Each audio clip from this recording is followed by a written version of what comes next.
Test, test. Test, test. Hello, hello. Hi, everyone. Tummy hurt. Tummy hurt. Why do I keep doing this to myself? Don't worry, it's not some disease or nothing. It's the consequences of my actions. Whew. But we'll get started soon. I'm just waiting for the tummy to... I'm dying. Milky Safuri. Hello, and Matthew. I saw you earlier. I'm dying. No, it's just... It's the consequences of my actions. It's...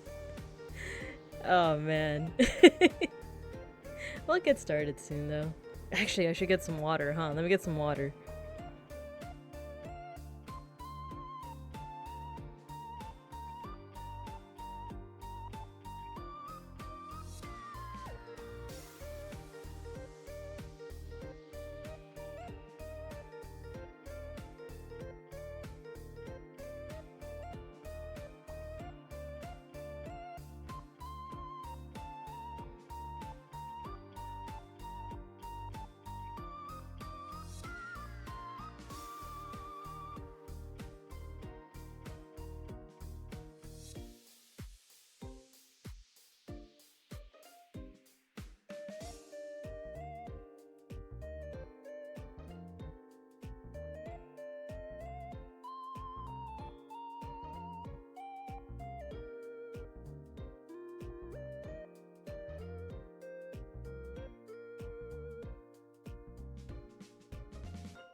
Okay, I'm back. And I'm ready. I'm ready to start despite the tummy hurt. Let's go! Woo! Oh, actually, let me go back. No, not that one. That one. Let's start here. Okay. Hi, everyone. Hello, hello. Don't worry, we won't start with the art appreciation just yet. I wanna yap. We can yap first, and then we start. But hello, let me go ahead and catch up on chat. Well, let's put on some music first. And then let's catch up on chat. I think you guys got your stickers. Let me know if the music is too loud, too soft. I'm just putting on a little bit of vaporwave. Something nice and home sounding, you know? Well, actually, I think the band is called Home. Yeah, it is. Okay. All right, let's catch up on chat. So, hello, Matthew. Hello, Sufuri. Hello, Milky. Hello, Clyde. Hello, hello. Not actions. I hate those. Yeah, the consequences of my actions. Yeah, TMI, but that's the best way I can put why my tummy hurt. It's the consequences. It's what I ate. But, it's not abnormal. I always eat spicy food and dairy even though my stomach can't handle it. I had boba. I think that's what caused my downfall. I just love Thai tea too much. Let's see. You take meds for that? No, cuz I'm a fool. Like I easily could just take like Lactaid, But I don't. Like, I really could. It is accessible. I don't even have to go anywhere. I could also just order it. Raining but cool weather. Oh, I'm jealous. Safuri. You have cool weather. It's so hot right now. Even with the AC on and a fan on me. It's so hot. It's oh my god, I'm gonna say it Tagalog word, but I'm gonna say it in the thickest American accent for the lulz. It's ma-init to win it. Because ma-init is like, it's hot. But me and my Filipino American friends, we like to purposely like say stuff wrong for the lulz, And the one that they like is, it's ma-init to win it. It's freaking hot. How people are no longer burning to death like that. Oh no, I should have read that part first. It's not burning, it's more of like this room. It's just kind of warm. Are you a horse always giddy yapping? You know it. You know it, Milky, you know it. I shouldn't have gone for the cheese. No, this time it wasn't the cheese, it was I should have gotten almond milk. Anyway.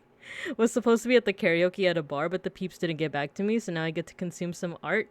There you go. Karaoke is also really fun.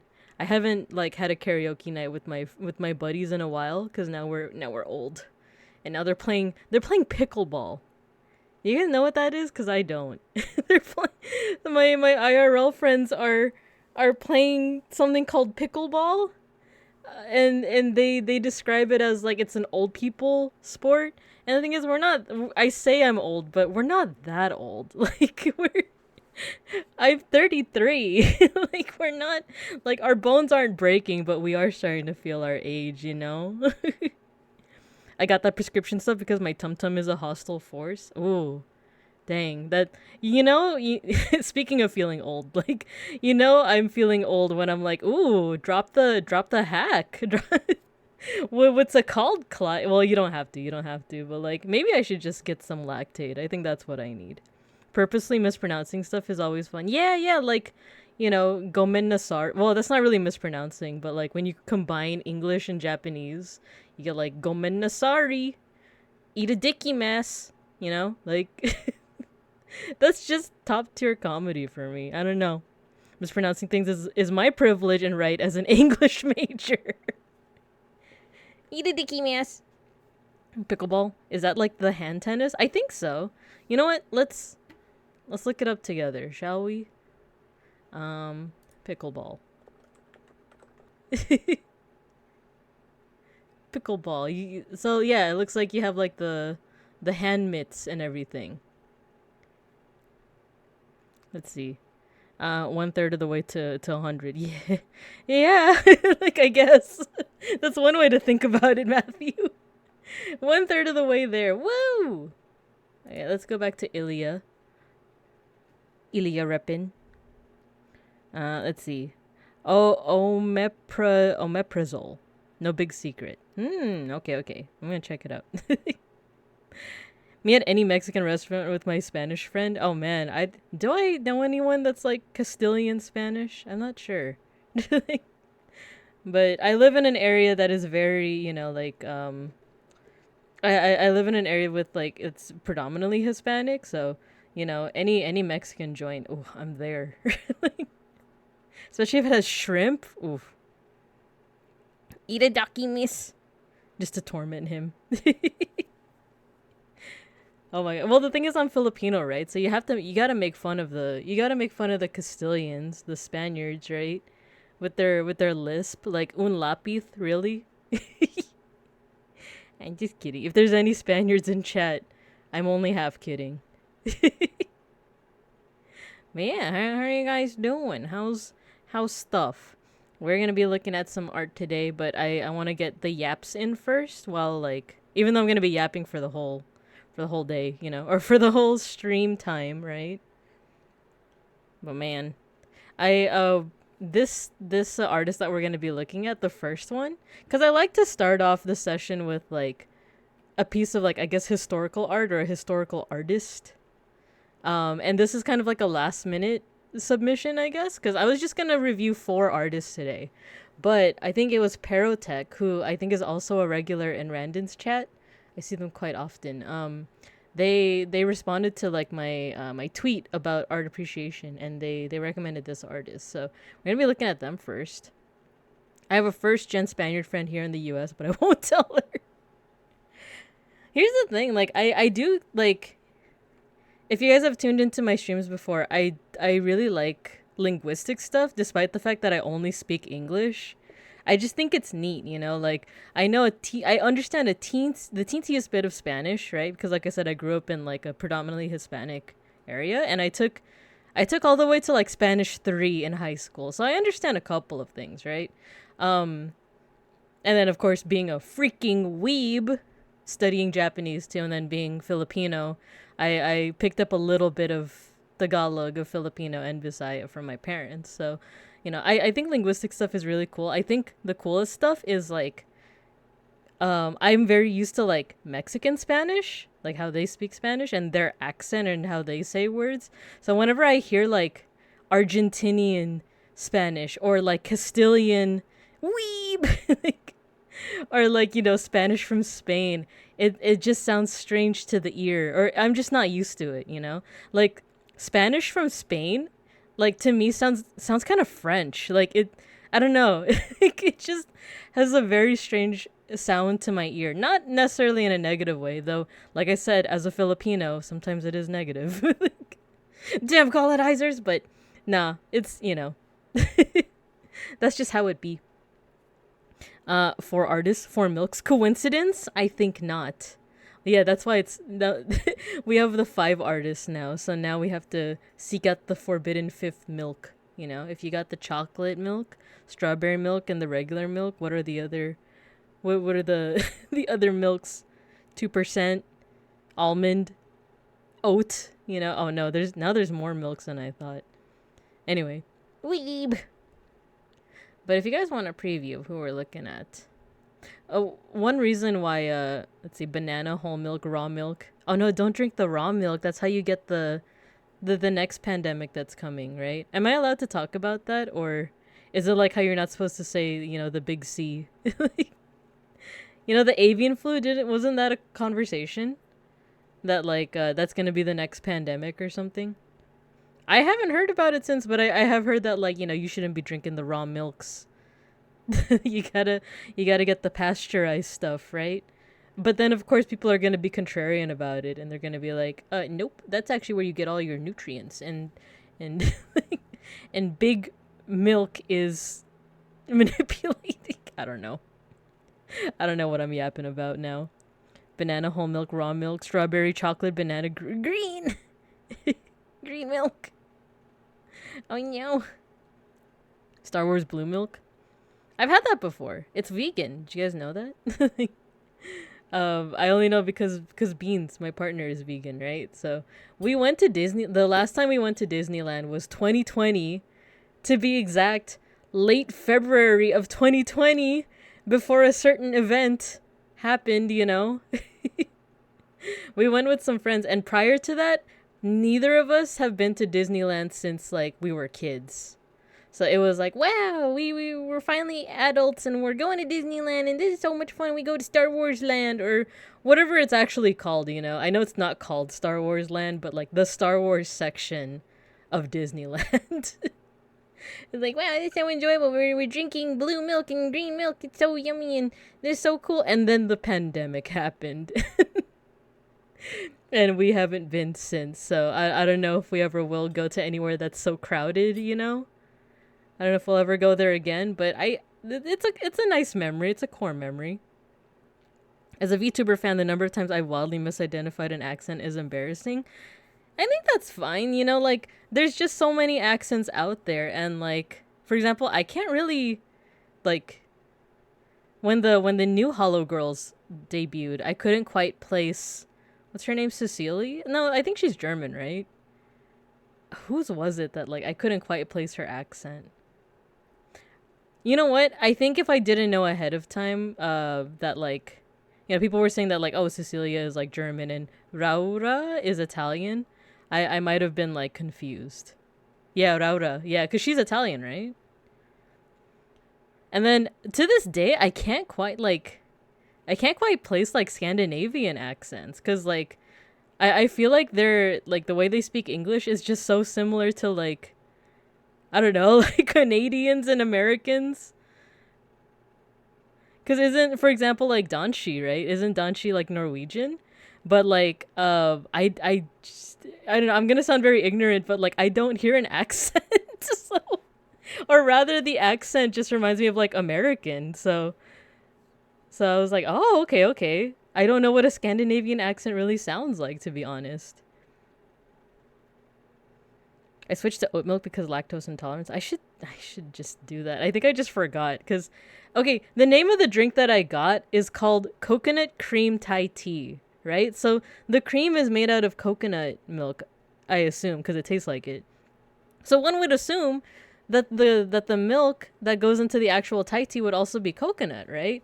I think that was my folly. I think that was my hubris. And like I thought that because the cream was coconut, the milk that actually goes into the Thai tea would also be coconut. And the fact that I'm having tummy problems right now is like, oh, I guess it was just regular milk. so so I don't know. Maybe that's it.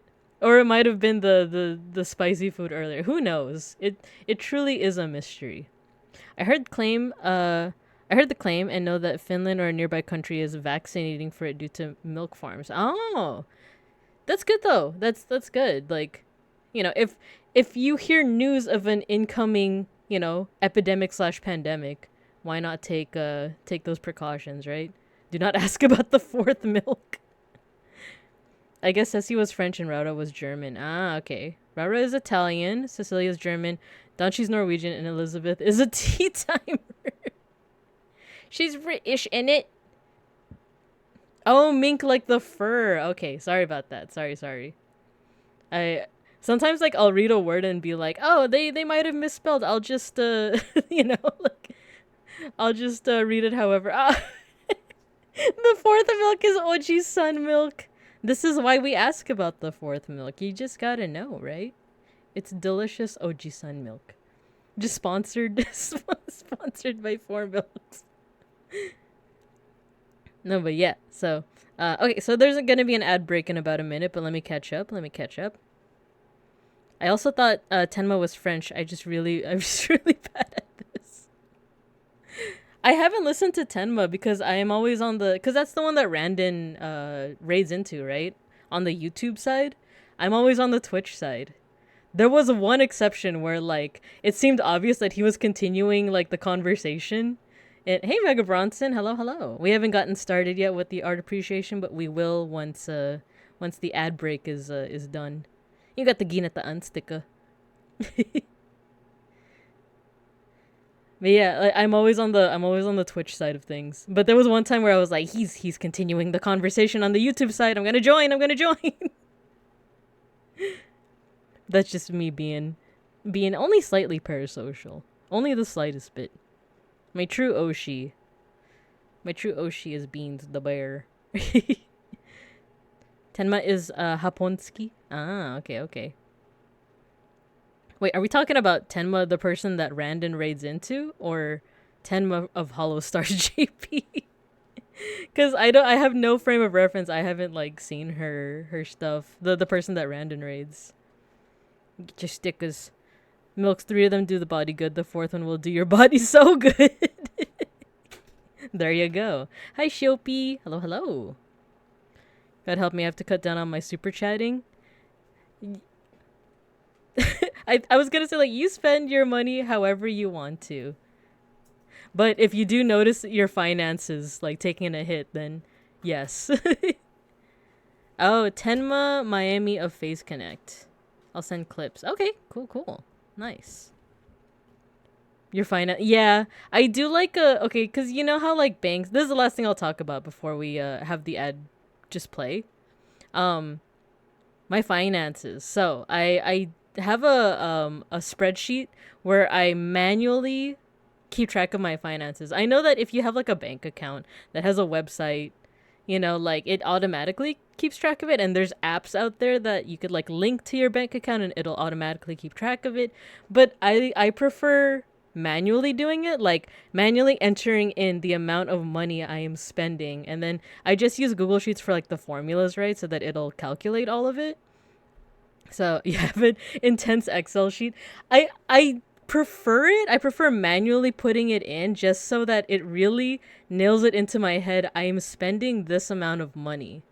And I'm actually okay. Like, I have enough that I can put a lot into a savings, right? And I have a pretty chunky savings. Not, like, enough to get a house in this economy, but, like, it's a pretty decent savings, right? But, like, once I always do this thing too at the end of the month where I, like, highlight what is my biggest spending. And luckily, so far, it hasn't been super chats or memberships. It's actually usually merch. It's, like, me buying merch, or it's me eating out, like, at a ramen place, you know? So, like, those are my usual, like, most expensive, like, expenses. Like, is that. It's, like, oddly enough, like, super chatting and, like, memberships. Well, the thing is, I don't really super chat that much anyway. I mean, like, in my opinion, I guess. Like, maybe to some people, sometimes I do get that anxiety brain of, like, dang, do people see my super chats and cringe? But you know what? I don't feel that way towards other people's super chats. So why should I assume that other people are doing that, right? Anyway. Hi, Sime. Hello, hello. God nerfed me to be unable to click on every reward. Oh no. Wait, the like redeems or food? Yeah. Oh, okay. Me going out the most expensive, but normally it's groceries. I should spend more on groceries, to be honest. We eat out way too much. Like, but it's just so good, and it's so convenient, you know? My expenses are food, super chats, and plastic crack. Oh, what? I just spent like 500 on video game merch. Yeah, for me it's merch. It's like 100% merch. It's like me buying merch of like Randon, you know, or the other Hollow Stars, you know. I mean the Hollow Stars. I don't forget that I said other. Anyway, the redeems. Oh no, the redeems aren't working. No. What happened to the ad? Time to graduate to real crack. I still crave for the varsity. Oh man. Okay, so the ad break is gonna start in about a minute. So we won't snooze it. We'll just let it play and then we'll get started. God save me from hoodies and plushies. Oh, Mana has my money. Yeah. I wasn't gonna go to Anime Expo this year, but lo and behold, I'm going to Anime Expo this year.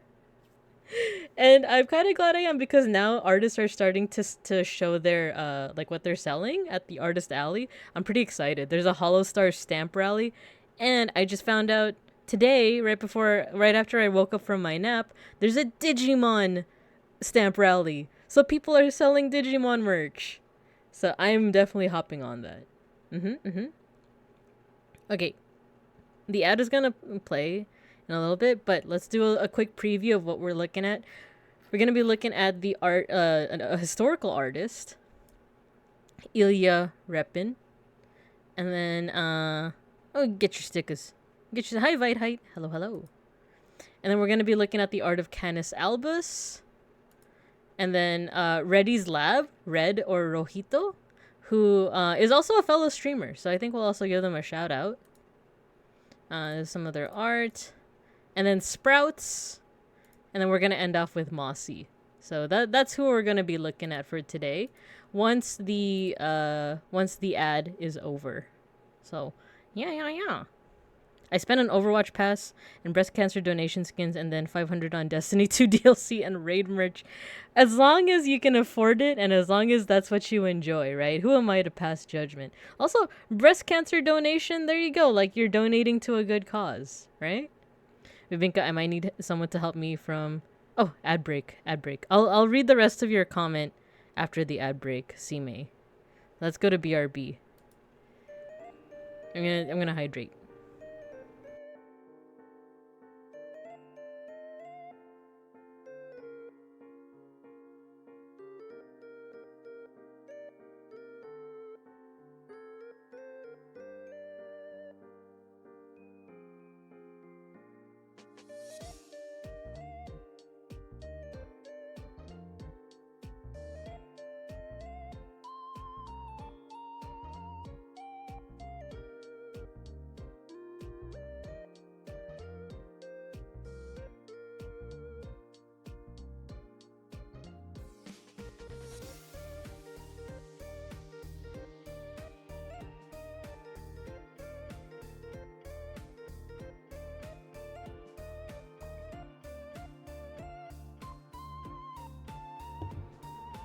Okay, we're back. Who would have thunk that drinking water will actually help with my tummy problems? Alright, let's get back into it. Woo! Let's catch up on chat and then we'll dive right in, shall we? So Sime said, man, Bibinka, I might need someone to help me avoid custom taxes for the merch. Oh no, I hear that those taxes are killer. You know? They're really up there. Sometimes even more than the merch itself. Let's see, Vitehide, just popping in to say hi, then Lurk, going all in on Dawn Trail. Yeah, good luck. I wanted to wait maybe a week or so before I take a stab at, well, I'm not even caught up in MSQ, but eventually I'll hop in because, I heard that the queues are actually not bad this time, so we'll see. First time they did donation skins, I was a poor college student, so I wanted to donate this time. Well, there you go, nice. I would fully sacrifice my wallet for Omona, but man, living in sea is extra painful. Oh no. I blame my Destiny 2 raid team. We wear out our raid jackets when we all meet. That's cute though. That's a nice little IRL thing to do, right? Thankfully it's ready stock. 40%. Jeez. V-Day. No. What is Dawn Trail? Dawn Trail is the newest expansion for critically acclaimed MMORPG Final Fantasy 14. So it's, what is it, like the 5th or something? Wait, so it's ARR, which is the base game, A Realm Reborn, and then Heavensward, and then Storm, I already forgot what it's called, Storm something, and then Endwalker, and then Dawn Trail. I might be missing one, but I want to say it's either the 5th or the 4th. Hashtag ad. No. Stormblood. Yeah. There we go. I do not have a Lancer named after a vampire librarian in that game. I don't know. A vampire librarian sounds pretty cool. I wonder if he, I can't. My mind is like blank. I was trying to think of other things to associate with him other than just being like amazingly unhinged. All right, I'm going to read this out and then we're going to get into it. Have you heard of critically acclaimed MMORPG Final Fantasy XIV, which has an expanded free trial that you can play through the entirety of A Realm Reborn and award-winning Heavensward and Stormblood expansions up to level 70 for free with no restrictions on playtime? Now available on Xbox Series X and S. Sign up and enjoy it or see it today. Have to update this for Dawn Trail. Yeah, I kind of wonder what the update is gonna... Is it gonna be up to, like level 80 now, I wonder? We'll see. All right, let's get into it. So, we're going to start off with historical. Now, do Lightning McQueen. He did what in his cup? So, like I said, this is kind of like a last-minute submission from Perotech over at Twitter, who's a fellow Randonite, right? So, this is a Russian artist, and it's funny because my partner Beans is Uzbekistanian, but like also there's a little bit of Russian culture in there. And I was chatting with his mom shortly after I started stream, and I was like, "Do you know who Ilya Repin is, and she's like, of course I do. So he's like a household name. Oh my god. Do you want me to read? Okay, I'll read this one too. Clifton shipped to Square Enix? Oh no. Okay, let me read the Lightning McQueen one. Breathe in. Hello, ma'am. Do you have a minute to talk about our Lord and Savior Lightning McQueen, star of several featured films such as Cars, Cars 2, Cars 3, Planes, Fire and Rescue, Finding Dory, Toy Story 3, Coco and Ralph Breaks the Internet, as well as other short films such as Master and the Ghostlight, Miss Fritter's Racing School, television programs such as Cars Tunes, Pixar Popcorn Cars series voiced by none other than Owen Wilson. He also appears in video games such as Cars Video Game Car, and then it gets cut off. Is he in Kingdom Hearts? He won the Piston Cup. Uzbekistanian. Beans is from Uzbekistan. New lore drop. New lore drop. Well, there you go. New lore drop. There's a more. Okay. Radiator Springs Adventure Kingdom Hearts. Can I interest you in a nickname such as Stinky? He won the Piston Cup. Kerchow!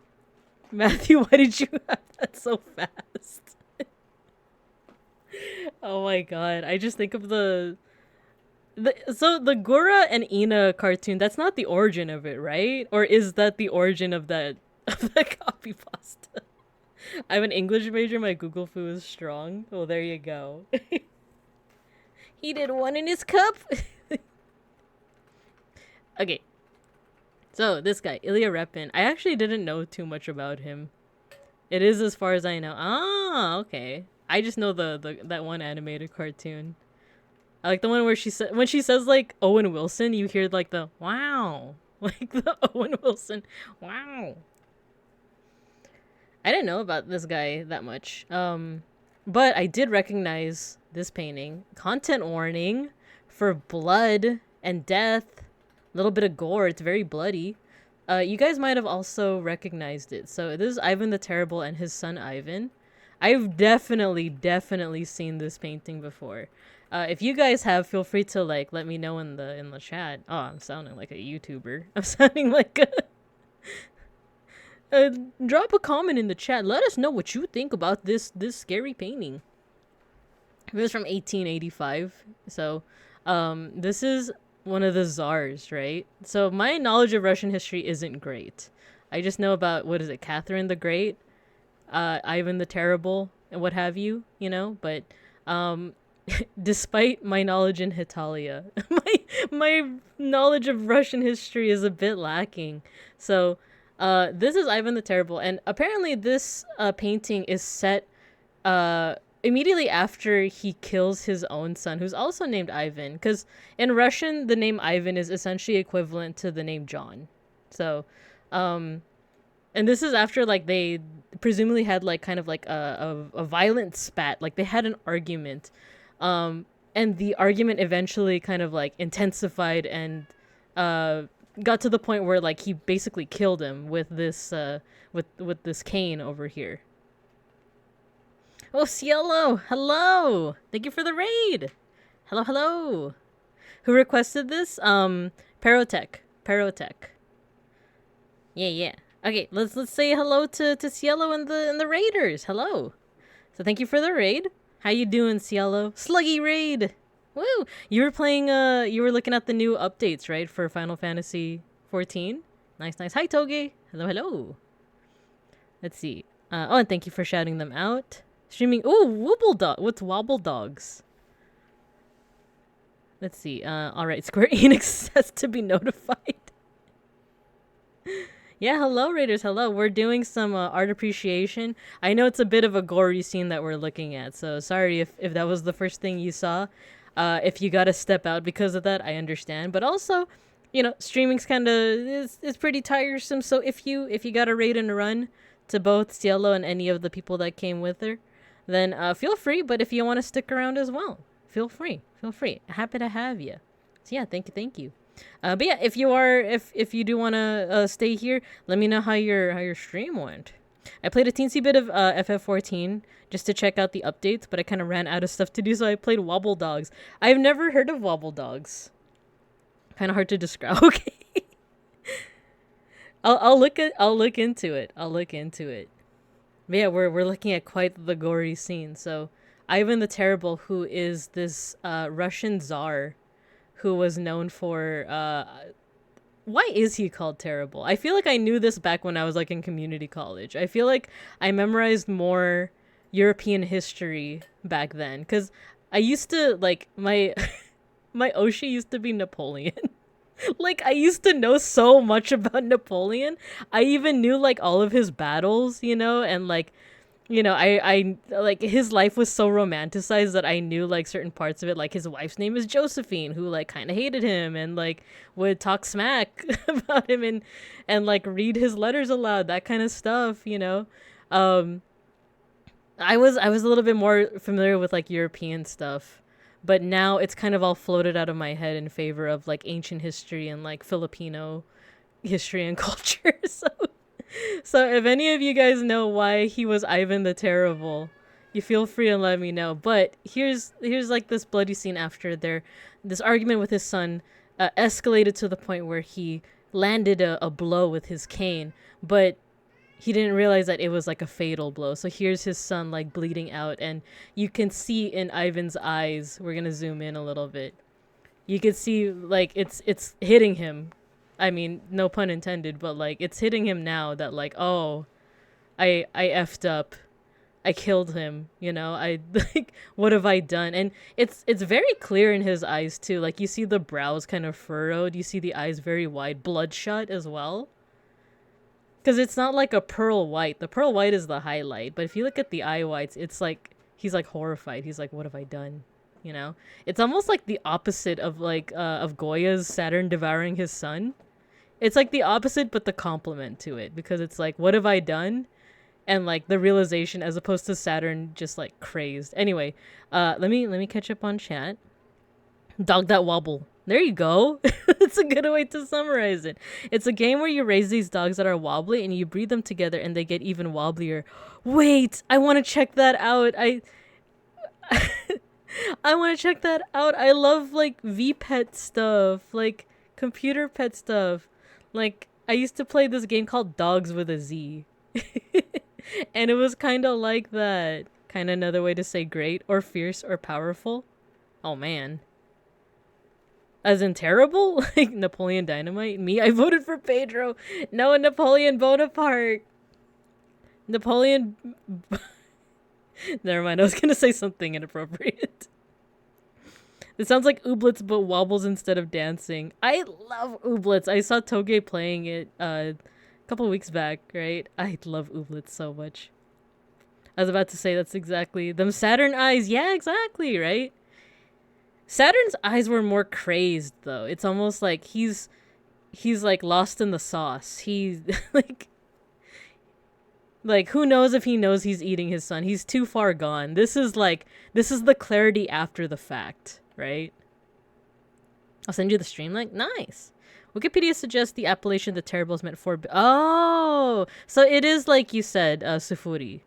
That is not necessarily terrible as in, like, he murdered many people. Well, he murdered his son, clearly, but... but it's more of like, oh, this guy's fierce. Love Kip. Terrible isn't used negative. Ah, I see. Thank you. I need to play that file more. It's such a fun game. It's like Slay the Spire, but adorable, you know? Retroactively, it can be used as we normally do, but he got the moniker for his prowess. Ah, thank you, Sufuri. Thank you. Though, you know, in the context of what we're looking at now, it's like, oh, no. Well, now he's realizing how terrible his sin is. But if we look, let's look a little bit more at, like, the, I guess, technique. Like, the actual art application of it, right? So, first of all, one thing that Ilya Repin is really known for is his portraits. By the way, my knowledge, like I said, of Ilya is very last minute. Like Perotech on Twitter recommended it, and I started research immediately, and I was like, oh, I recognize this, but I don't know that much else. I didn't have time to really research his life and other things, but he is really good at portraiture. If we want to kind of just do a really quick scroll through of like a lot of these portraits they look like they could be photos. Cuz he has like a really good sense of light, like dramatic lighting. This one, it's so emotional. Zoom in on his eyes. The horror is really there. Yeah, exactly. So for one, he's really good at portraiture, but for two, he's also really good at kind of like intensifying drama. He does this through like a mix of composition. This is a really good one. I'm kind of jumping around, but I'm gonna go back to the painting with Ivan.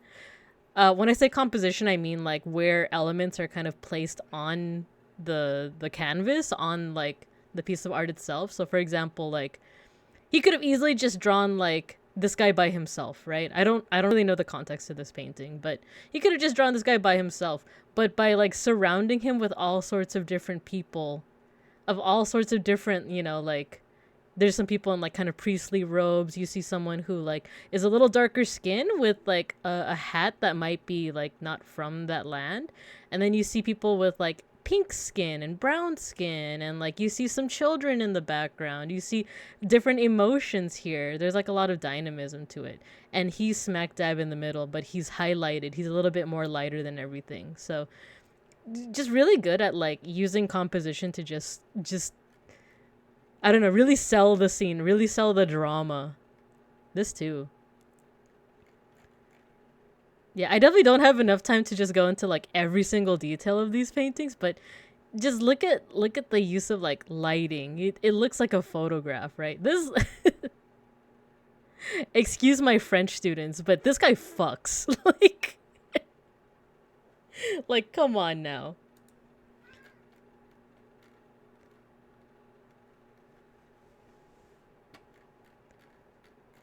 Yeah, his portraiture is just really, really good. Let's go back. Let's go back to the one with Ivan and his son Ivan. And like I said, it's like look at every instance that should be white here. Like look at the eyes. They should be white, right? But you could see like the highlight is an even lighter white, and then you also see like the son's eyes, who's like kind of he's either already dead or he's fading fast, right? That's like a bit more of a clear white, whereas this it's muddy. There's like a little tinge of yellow and a little tinge of red to really sell that it's like bloodshot and like maybe even sickly. Like that paired with like the skin tones, the furrowed brow, the darkness over here of the furrowed brow, it really sells the horror really well. It's also really contrasted with the blood too.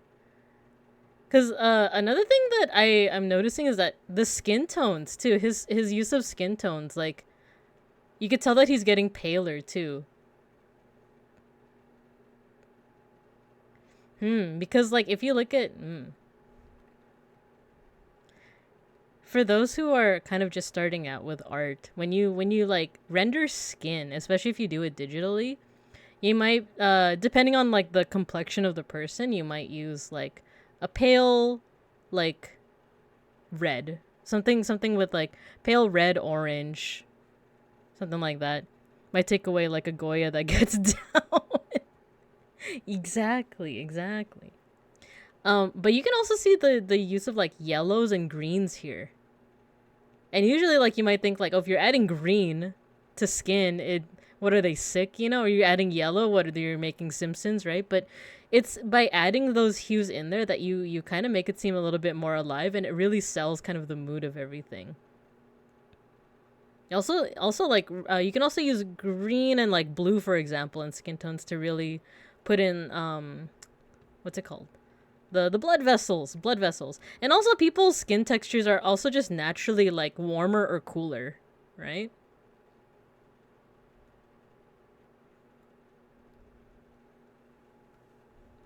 Now, let's look at it like overall too. Another way that he's really selling this scene is the use of lighting. If you zoom in, you could see stuff in the background. Like you could see like I'm not quite sure what this is. It could be a drawer, it could be something else. You can even see like a bench all the way over here. But they're not super highlighted. They're kind of in shadow. You even have like a light source here, but it's not really lighting up anything on the other side of this door because it doesn't need to. Because the focus of this piece is these two. But there's also a little bit of light here. Oh my god, first of all, how do you do the carpet? Like, that's kind of crazy. Like, he could have just used like a wood texture, right? But for one, if he's going for accuracy, that's probably why he did the carpet here. But also, can you imagine, like, not only did you already paint the scene, this whole like masterful scene here, but you have a carpet. Like, dramatic lighting is so yummy. Yeah. Hello, Clear. Hello. Thank you for joining the class. Thank you. Thanks for the follow. Can't believe my damn son ruined the carpet. No. those stains are gonna take forever to get out, especially without without any soap. If I saw this today, I would be counting the fingers. Oh my gosh, you're right.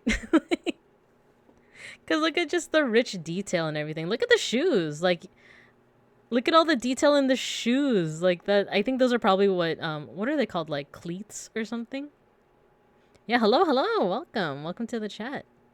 Welcome to the stream. We're doing a little bit of what's it called? Art appreciation. Where we're doing a little bit of art appreciation today. We're looking at the works of Ilya Repin, and then we're gonna move on to some more contemporary like fan artists. The thing is, AI would never be able to recreate this because every detail is intentional. It's not just gribbling. Also, things like this, like look at the folds of the clothes right here. The thing is, like, AI has this. Hello, George. Good morning, George. Reddy's art will be reviewed today. Yes, it will be. Right after we look at Canis Albus, we're gonna look at Rojito Red. Yeah. Make him cry? No. Wait, let me catch up. That carpet really tied the room together. Oh no. It's beautiful in its preciseness. Yeah. You gotta be harsh on Reddy. No! This is art appreciation, not art critique. There's already enough critique out there, you know? I'm not gonna make them cry. For sure, AI has gaslit me into being suspicious of extreme detail. Yeah, that's what I was gonna say, is that, like, AI kind of, like, does this illusion of detail where it, like, you know, it'll show folds, but if you look carefully, the folds don't make sense.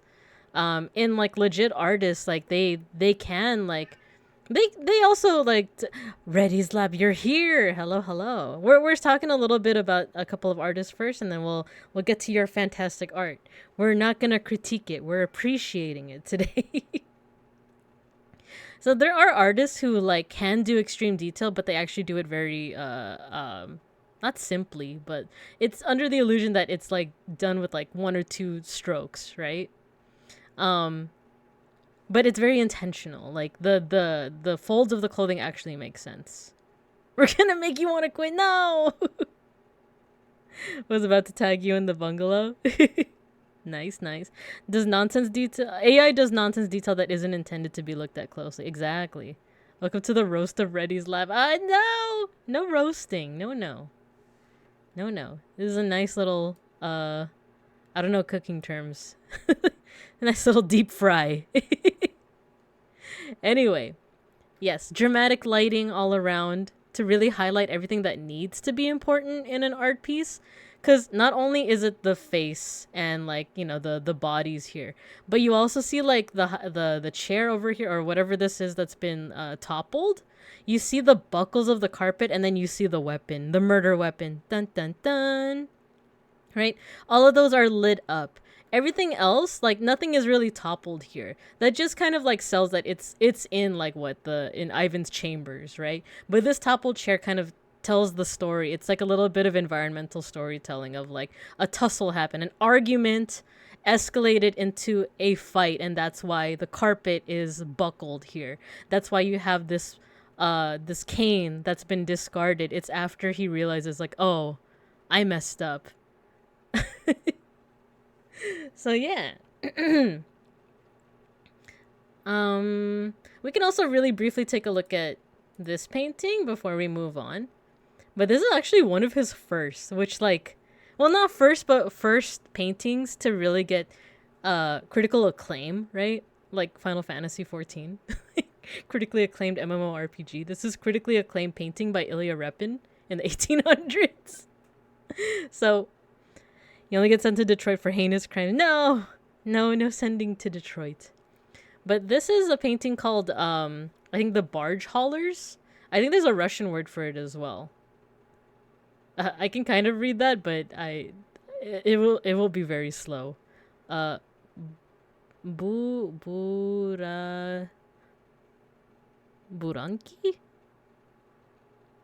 Oh, I think Buranki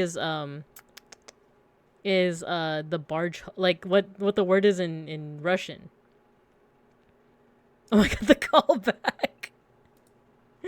So this is the study. This is something to that, like, if you guys are not artists or are budding artists, think about doing studies. And studies is just basically, it's like your test run.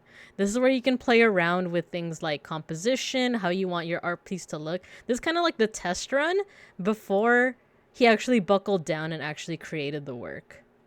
So this one, I'm not going to go into every single detail here. I did watch a really cool video to try and research it ahead of time. But if you guys don't know what barge haulers were, because I didn't know before I looked at this painting, is basically before the time of the steamboat, which actually, if you zoom in, there's a steamboat all the way in the back here. When you like sail a ship, usually you have to depend on both the waves, the currents, as well as the winds, and that's why there's sails, right? But let's say that a boat needs to make landfall. It needs to go into like into a river or like closer to shore. They would actually have like the poorest of the poor.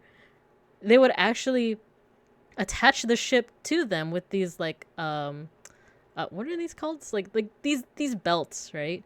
And just the sheer number of people plus like them pulling all together is actually what pulled the boats into the shore. And you could imagine they're not picking the rich people to do this. They're not picking like the people that are like well off. They're picking like the poorest of the poor. And you can kind of tell by like how disheveled they are, right? So that's basically what's happening here. And what I think what's really cool with a lot of Repin's art is that no two people look alike. Yes, you have people with beards and like head scarves and like they might have similar like clothing, but no two look alike. They all look like actual people that could have been models. Well, not like intentional models, but like but they look individualized basically. And they also look really sad. Like they also look really sad. And I think in the video that I used to kind of like research this, the person drew attention to this one right here because he's his skin isn't as dark as these guys, but that could imply a couple of things. Like for one, he's young. He looks younger than all of these other folks. He doesn't even have a beard yet. So it's almost like, oh, is he like, he's still strong, right? He hasn't been doing this as long as these guys have been doing it. And he also has both of his hands on his strap over here. So is he removing it in a show of defiance, or is he readjusting it to prepare? Because like he's still fresh at this. Like this is kind of his first time, right? Actual painting of the Randonites. Oh no, it's us. It's us. Tag yourself. I'm the one at the very end that's just looking down. But sorry, does this piece have a name? Yeah, it's the barge haulers, I want to say. There's a Russian name for it. Why did I exit out of that tab? I needed it. Let's go back to Ilya Repin. It's one of his first kind of like critically acclaimed roles. There we go. Barge haulers on the Volga, and the Volga's a river. One of the few things that I remember from studying geography and and drawing maps. Let's see. Yeah, the barge haulers. There is a Russian name. Burlaki na Volge. So, the barge haulers of the Volga River. Pulling our barge, pulling our Oshi. And the last thing I'll say about this piece is like, look at this guy. Let me zoom in. This guy right here, he's looking right at the viewer. And in the video essay that I found, it was pretty short. It was like 6 minutes. They said like this is a pretty cool like notable feature here because it's almost like this guy's looking directly at you, the viewer, who like, you know, back then if you're able to look at really cool art like this, most likely you aren't one of these people, right? So it's almost like they're looking at you, the viewer, who has the privilege of like, how do I say this? Most likely if you're looking at this painting, you are the one being benefited by their service. So it's like he's looking at you and he's like, you see how much we're suffering? It's for you. I'm the man in the red across the board. The boat. Oh, this guy. You're on the boat. Aboard the boat. I need to read. This bear doesn't know how to read. I'm the pile of detritus in the foreground. Oh no. Is anyone here the steamboat? Steamboat Willie. Ate sand, not about to trudge through it. Oh no. But yeah. So those are just 2 pieces of art by this really cool 19th century artist, Ilya Repin. Feel free to look at his stuff because all of it is really, really, really good. I think this is one of my favorites too. They did not expect him. Because it's just storytelling with like the title and then like the expressions of everyone. That's me. That's what I look like on a daily occasion. I'm the steamboat about to hit the barge. Oh no! So yeah, check out the works of Ilya Repin. Since this is a historical artist, I'm just gonna put the Wikipedia page and you guys can do your own research. Yeah, do your own dang research. I like his portraits a lot though. Oh, you know what? There was another one. One more. Like, we're not gonna go into full detail, but I like his mythological stuff.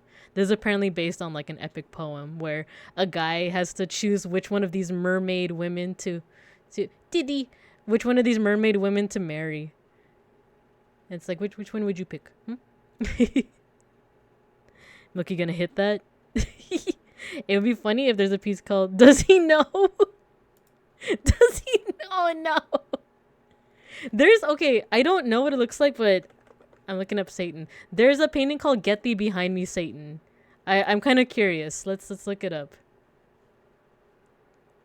Get thee behind me, Satan. Wait, give me a second. Ilya Repin. Oh my god, this is kind of epic. What the heck? Okay. I can't, it looks like kind of incomplete at the moment, but like whoa. That one is a classic. Oh man, get thee behind me, Satan.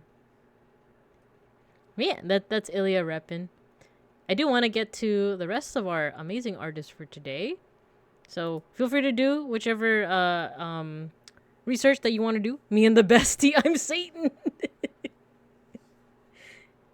I love it. I love it. Okay, so actually, I'm gonna have a short hydrate break, while we link the work of Canis Albus. This is gonna be the next person we're gonna be looking at. The thing is, so I do have Tumblr accounts, but like, I don't want to have to log in. And sometimes there's this thing that happens where like if you scroll down too much, it'll be like, if you want to see more, you gotta log in. But I think we could see just enough to like talk about it. So I have a thing for awkwardly long titles. I love it though. I love it. Are you a fan of light novels then? Of like isekai light novels, like reborn in a new world as a vending machine, you know? Or do you need longer? There was that one anime that was like, it was like before the isekai boom. It was like what are you doing at the end of the world? Are you like you doing at the end of the world anime? It was like really long for some reason. I found it. It's world end. What do you do at the end of the world? Are you busy? Will you save us? Like that's the I don't think I watched it because I just remember like not liking the art style, but Like, that's the whole title. Fate Stay Night Unlimited Blade Works. I got isekai'd into the world of my Oshi, but I'm only a poor elf. Alright, guys. Enjoy this isekai title while I hydrate a little bit. And then we'll get right back into it.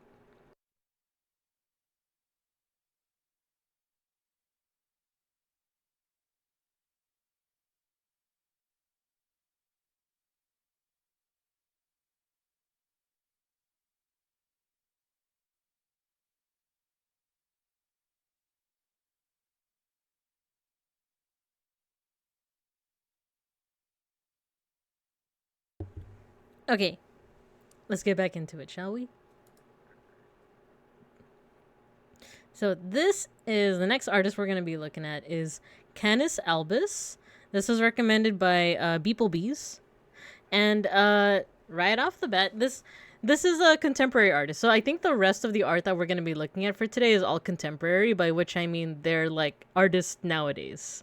I could go into the whole spiel of like contemporary art and modern art are not the same thing. Modern art is like early 1800s to like mid 1900s, and this is like Van Gogh, Monet. Those are like modern artists. Surrealists are modern artists, but like artists of like nowadays, from like the 50s to nowadays is contemporary. And these are very contemporary because these are like artists that like are within the 2020s. So the first one we're going to be looking at is Canis Albus. I want to see, can I zoom in actually? No. This is as big as we can look into. Pokemon Van Gogh, go to the polls. I kind of want to see more of like the Pokemon Van Gogh stuff. But I know, didn't it get like infamous because people were like what's the word again? Like upping the prices by selling it at a high price, But anyway, so I want to like zoom in a little bit. Actually, let's see. Oh yeah, we can. Okay. So this is the work of Canis Albus, and then a lot of the artworks. I was looking through their Tumblr earlier, and is kind of centered on like these two OCs that they have, called, I want to say it's Okay, I don't know if I should say it with like a certain accent or just with my natural thick American accent, but machete or machete. Right? So this is machete or machete. And then this is oh no, I already forgot. It's in the tags. No, see, this is what happens if you scroll too much. Here we go. Vasco. Okay. Let's refresh. I don't want to log into my Tumblr. Okay. So it's centered on these two OCs, which are set in, I want to say, 16th or 15th century, which is like smack dab in the middle of the Italian Renaissance. I think so these two characters and their whole story is set in the Italian Renaissance. I wasn't able to do too much. If you are interested in the lore, by all means, check out their Tumblr. They have a lot of links if you want to find out more about these two characters. But let's go ahead and just kind of look at the art itself. The background is Gothic. It's Gothic, and if you guys know me, you know that I love Gothic architecture because it's the only architecture that I really know about. So how do we know this is Gothic? For one, the broken arches. It's not like a U-shaped arch. It's almost like a V-shaped arch right here. And then if you look at the these like ceiling thingies, gargoyles pissing off rooftops.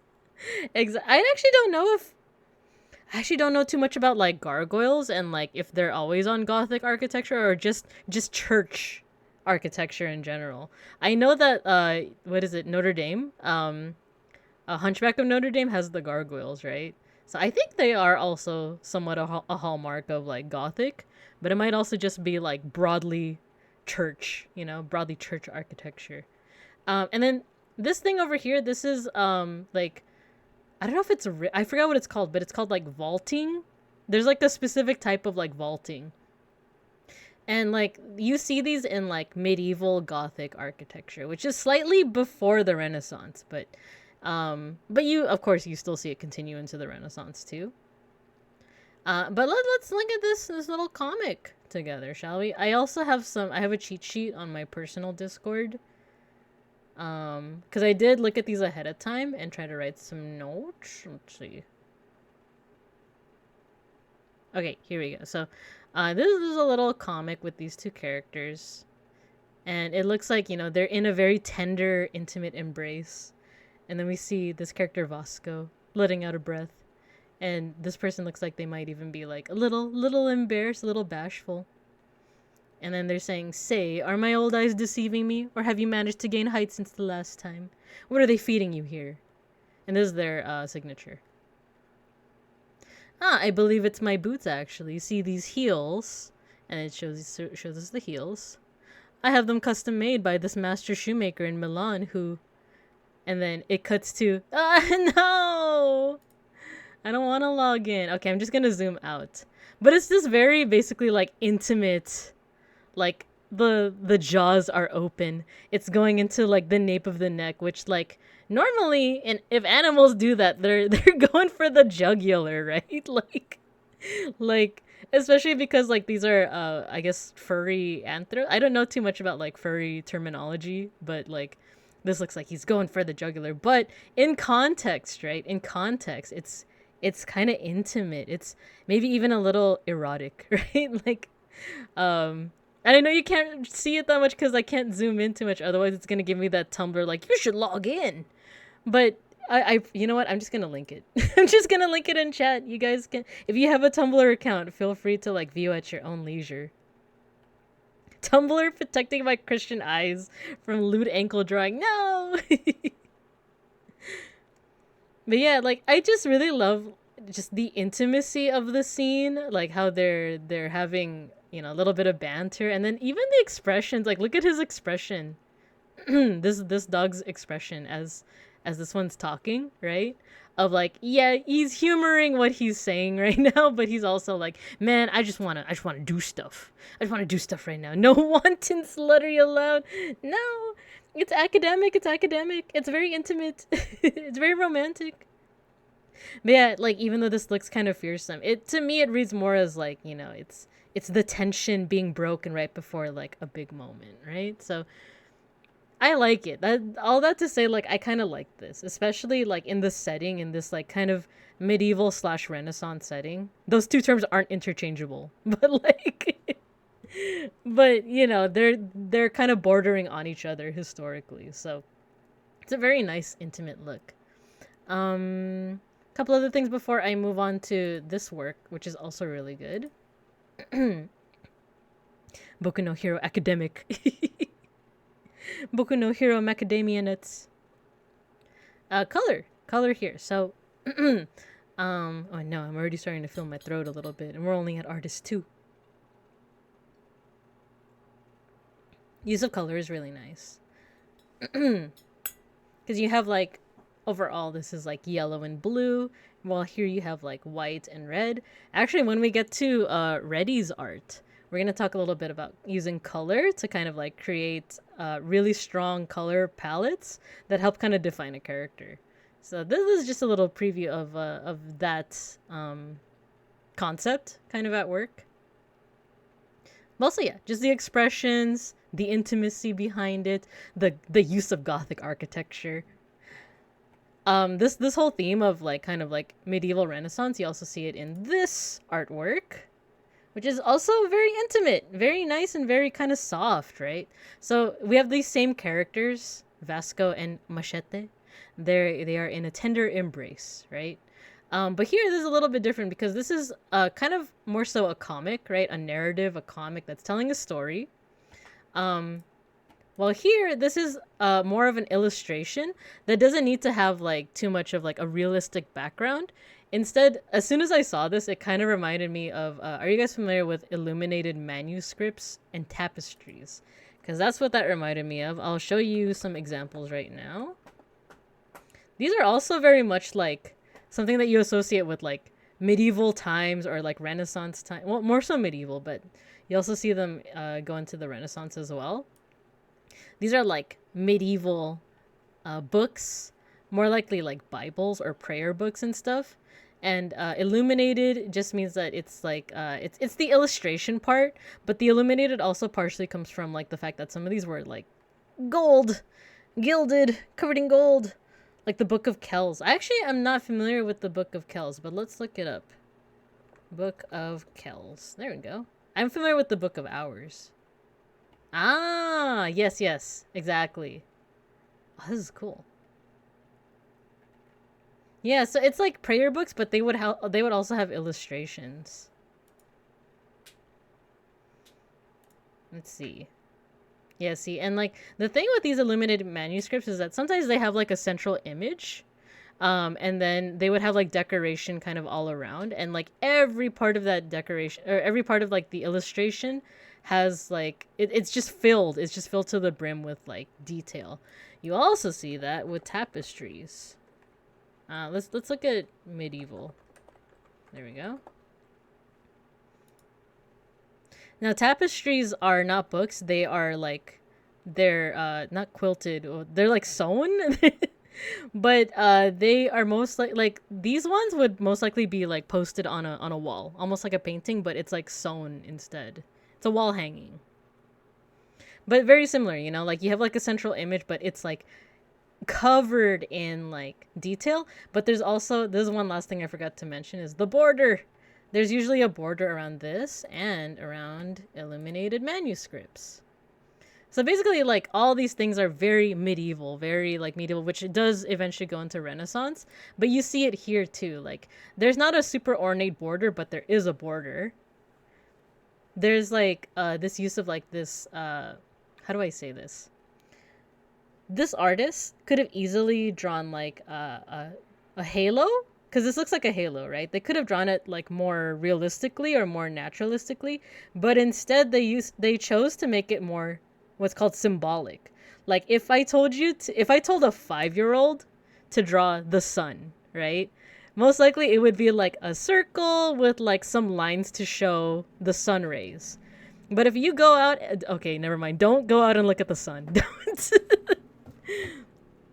But if you wanted to draw it like more realistically, more naturalistically, it would most likely be like an orb, but you like, you know, you have some kind of effect to show that there's sun rays. This is less natural. This is less realistic and more symbolic. Because right away you can, telling a 5-year-old to look at the sun. No, that's not what I said. That's not what I said. But I don't know quite if I'm making my point. But basically this is like not realistic, but you still recognize it as the sun, as a halo, right? Because it's an orb, you know, orb mention with some rays around it. And then there's little stars too, and it's still filling up a lot of the space that you see here. They could have also put like stars here and stuff, but you also notice that they kind of want to avoid overlap and also avoid overcrowding with their signature. Look at the sun for real life references. No, I'm in shambles. No, people are accuse me. They're gonna accuse me of telling them to go look at the sun, and I'm gonna get canceled. No. Who knew that art appreciation could cause such things? Not me, art appreciation, that's the cause. But yeah, like all of this to say that like it has a very medieval feel to it. It has a very like medieval / like Renaissance feel to it. Because once you do start to get into like Renaissance, that's when you start to see a little bit more realistic, aka what's called naturalistic styles. But here it's a little bit more symbolic. You can definitely look at the sun. I've seen presidents do it now. I almost got my FC leader with up dog. Pray tell what, how do they talk in Final Fantasy again? It's like, pray tell what is the up dog? Instructions unclear. Looked at the sun, now everything looks symbolic now. And the misspellings really add to that effect. But yeah, so I would say I'm gonna go ahead and wrap up my commentary on Canis Albus. They're really good. For one, their OCs are really cool. For two, they're really good at kind of showing intimacy between these two OCs. And thirdly, they do a really good job to just get this kind of like almost historical, medieval Renaissance feel to their art. So definitely check them out. I'm actually gonna link this one in the chat as well. We must needs observe the sun. No. Nothing much. How about with thee? Oh my god, Urian J in chat? Wow. Okay. So that is the work of Canis Alvis. If you like their work, please support them. You can follow them on Tumblr. I think they might have other... I don't know if they have any other social media. But do... Oh, here we go. Links? Links? There we go. You can support them on here too. They're on Twitter. With their Twitter. There we go. Oh, they're... Oh, wait, this is so cool. This too! See, this is super medieval. I'm dropping a follow right now. So yeah. Check out their work. Imagine Urian J updogging Thancred. Nothing much. How about thee? All right. I am going to. I need a little. I need a vocal break, and then we're gonna be looking at the artwork of Reddy's Lab, aka Rohito, aka Reddy. So. Let's go ahead and I'm gonna leave their artwork up here. There are like very specific ones I'm gonna be looking at, but I do need a little bit of a vocal break, so I am going to play an ad. I'm gonna be looking at these plus this plus this plus this. All right. Time to cancel already. No, we're not canceling anyone. Okay, I'm gonna play an ad, but for those who are subscribed, feel free to take a look at... Actually, I'm gonna link this in the chat. I'm gonna link their... Oh, thank you! Oh, wait, that's for the artist that we just looked at. So, Calpea Koira is the artist that we just looked at. This is Reddy's Lab. They're also in the chat right now. So, take a look at their work while I play an ad. And I'm gonna take a quick vocal break. I'm gonna hydrate as well. Alright, see you guys in a little bit.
What are you doing? You guys cheating? Are you guys cheating on the test? No, don't go stare at the sun. No. I'm still reeling from what Cielo said. What was it? Like, we must needs observe the sun. It's okay. You guys can share notes. It's a collaborative effort, right? Also, you guys are taking notes? Wow. But yeah, okay, so we're back. We are now going to be looking at the work of Reddy's Lab, who we can also give a shout out. I hope did I type it right? There we go. There we go. So Reddy is also in the chat. Notes are illegible. So this artist is not only a bibinka, but they're in the Discord, but they were recommended by George. Good morning, George. Good night, George. And yeah, I was taking a look at their stuff earlier. There were a couple of specific illustrations that George had. There he is. He's in the chat. George is in the chat. Get supported. Her Chunkus. And then, so yeah, Reddy's Lab is also a streamer. I was actually lurking in your stream earlier. I was just too shy to say anything, but I was lurking. I was doing a lurk. Illegible notes can't stop me because I don't know how to read. Oh yo. But George, you link some specific illustrations. I'm gonna take a look at three of them, or actually, yeah, I'll take a look at these three. Plus, I also want to draw attention to the OCs. Or I'm assuming, feel free to correct me, Reddy. But your three, these three, are they your OCs? That was kind of the assumption. I love them. I'm just gonna say right now, I love them. I think they're really cool. Yeah, those three are my OCs. Nice. There you go. There you go. George Chungus, not Meme Chungus. So yeah, let's see, what did I write here?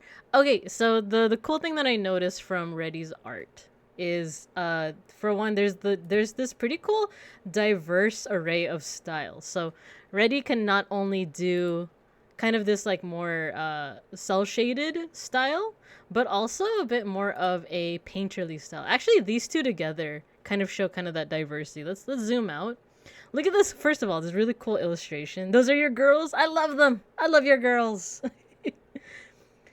So just let's take a quick glance at like, look at the way that this is rendered. It's a bit more painterly. Like you see some transition in between some of the colors. And not only that, but the colors are a bit muted.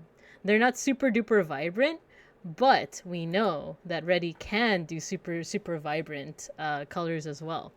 So if you compare these two, this one is definitely like a really cool painterly illustration with a very unified color scheme. And that's kind of the name of the game that I noticed with your art, Reddy, is that there's a lot of really cool unified color schemes. What I mean by that is, especially with your OCs, you don't try to overload it with a lot of colors. You kind of keep it to like kind of just a few colors. And I think that really works, especially with character design. So, what do you guys think? Those are my girls. Powerful Made in Abyss vibes. Yeah, that too. You know, I still haven't watched it. I've watched the first episode, and I do know, I haven't been spoiled, but I do know that it does eventually get very dark. So yeah. Ready, 3 OCs are his girls. You're taking notes, Mega Bronson. So we have this cool illustration, which we will look a little bit more into. But then we can also see that Reddy can also do really vibrant cell shaded character works as well to kind of highlight different characters as well as like kind of their personalities. Like you can tell a lot about this character, for example, just from like how they're drawn, their pose, the colors that are used. And then I also want to take a look at this one for a little bit more. Like this one has some really cool environmental storytelling. Made in Abyss, add a watch list. Cute but spooky. Yeah. Looks like Shantae character. I'm not... Is Shantae also from Made in Abyss? Or, that sounds familiar. What else do I have here? Oh, yeah. So, that's another thing that I noticed, too, when I was looking through your artwork, Reddy, is, color. Color is the name of the game here. So, especially, like, these illustrations right here, it's full of very intense... very like saturated color. And what I mean by that is like I've used these terms before of like saturated versus desaturated or pastel. So if a color it's basically like if it has a lot of color in it and it's very bright, very vibrant, that means it's like saturated with color. Whereas if you desaturate it, if you add a little bit more gray, then it turns into a bit more pastel. What we're seeing here is like it's super super saturated, the red plus like this bright green, right? And usually that's very overwhelming. Usually these kinds of colors, these kinds of color combinations are very overwhelming, but they use them to really good effect. Reddy uses them to really good effect because there's a sense of balance here. And what I mean by that is At least for me, I use these like super saturated colors as an accent. Like usually it's more so like very muted, and then you have like one super saturated color to accent it. Here it feels more like it's the reverse, where like um there's these super saturated colors, super excuse me, vibrant colors. But the accent is more so in kind of like these grays, these black, white, and grays, which helps to balance it basically. Let's see. What are you guys saying? What are you guys saying? Shantae is half genie platforming game, nothing to do with. Oh, okay. Mint Costello spotted. Don't internalize anything Reddy says about me. Saturated, more color, more gray, more pastel. Yeah, don't internalize Reddy. Mega Bronze is taking all the notes. But yeah, like, so these works right here show that super saturated color, but here is another example of like how to balance that. Let's say that you're a big fan of these like super vibrant colors. Nothing wrong with using them as long as you balance them properly. And I think this, for example, Larissa over here is a really good example, because the skin is like kind of a very bright, kind of mint. It's a little bit between like blue and green. It's like a mint green. Plus the hair. The hair is like very purple. And you even have the super pink right here. But if you look carefully, actually that green is actually a little bit desaturated. And then look at the clothing. The clothing is a bit more into, it's like purple tinted, but it's also very like black and white. Like you could read it as if this is white and this is black, but there's a slight tint to it as well. If you don't know what tint is, it's kind of like adding like a little touch of color. Actually, there's like a technical definition that I kind of forgot, but that's kind of how I perceive tint. Let's see. Oh yeah, I had mentioned that that Reddy has like really good color sense as well. When making a character, you could definitely throw in all colors of the rainbow in there if you really want. But I think what really helps to create kind of a memorable character design is to kind of keep it to just a few colors. Especially if they are, for example, let me see, analogous. We talked about this before. Analogous color scheme.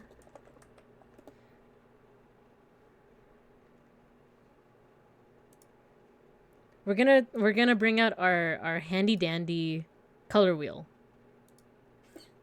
Let me oh no, give me a second. I hear my cat. No, he's gonna throw up. Give me a second.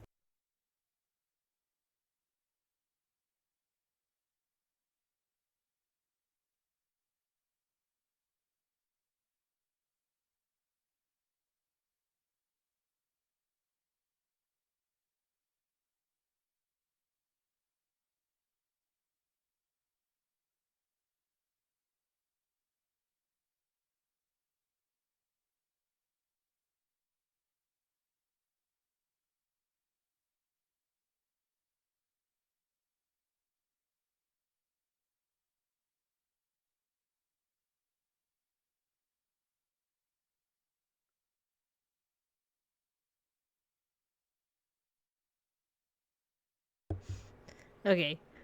Schnecker did not throw up.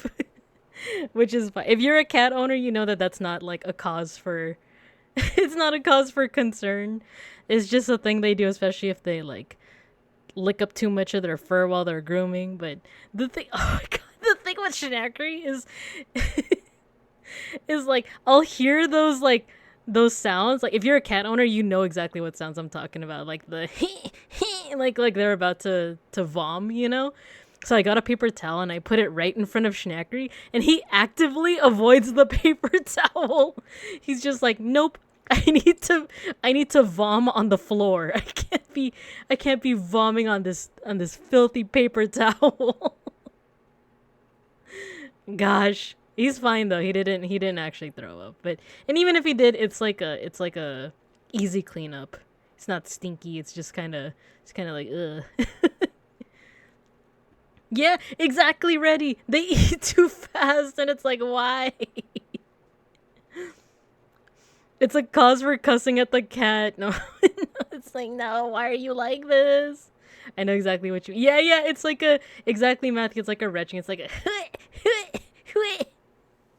Not me doing cat vomit sounds into the mic. But he's fine. I think he's fine. Yeah, he's just chilling now. But why does he always actively avoid the paper towel? Okay. Okay, okay. Let's get back into it. So I saw you ready. You said, oh no, not the color wheel. You use it really well though. You use it really, really well.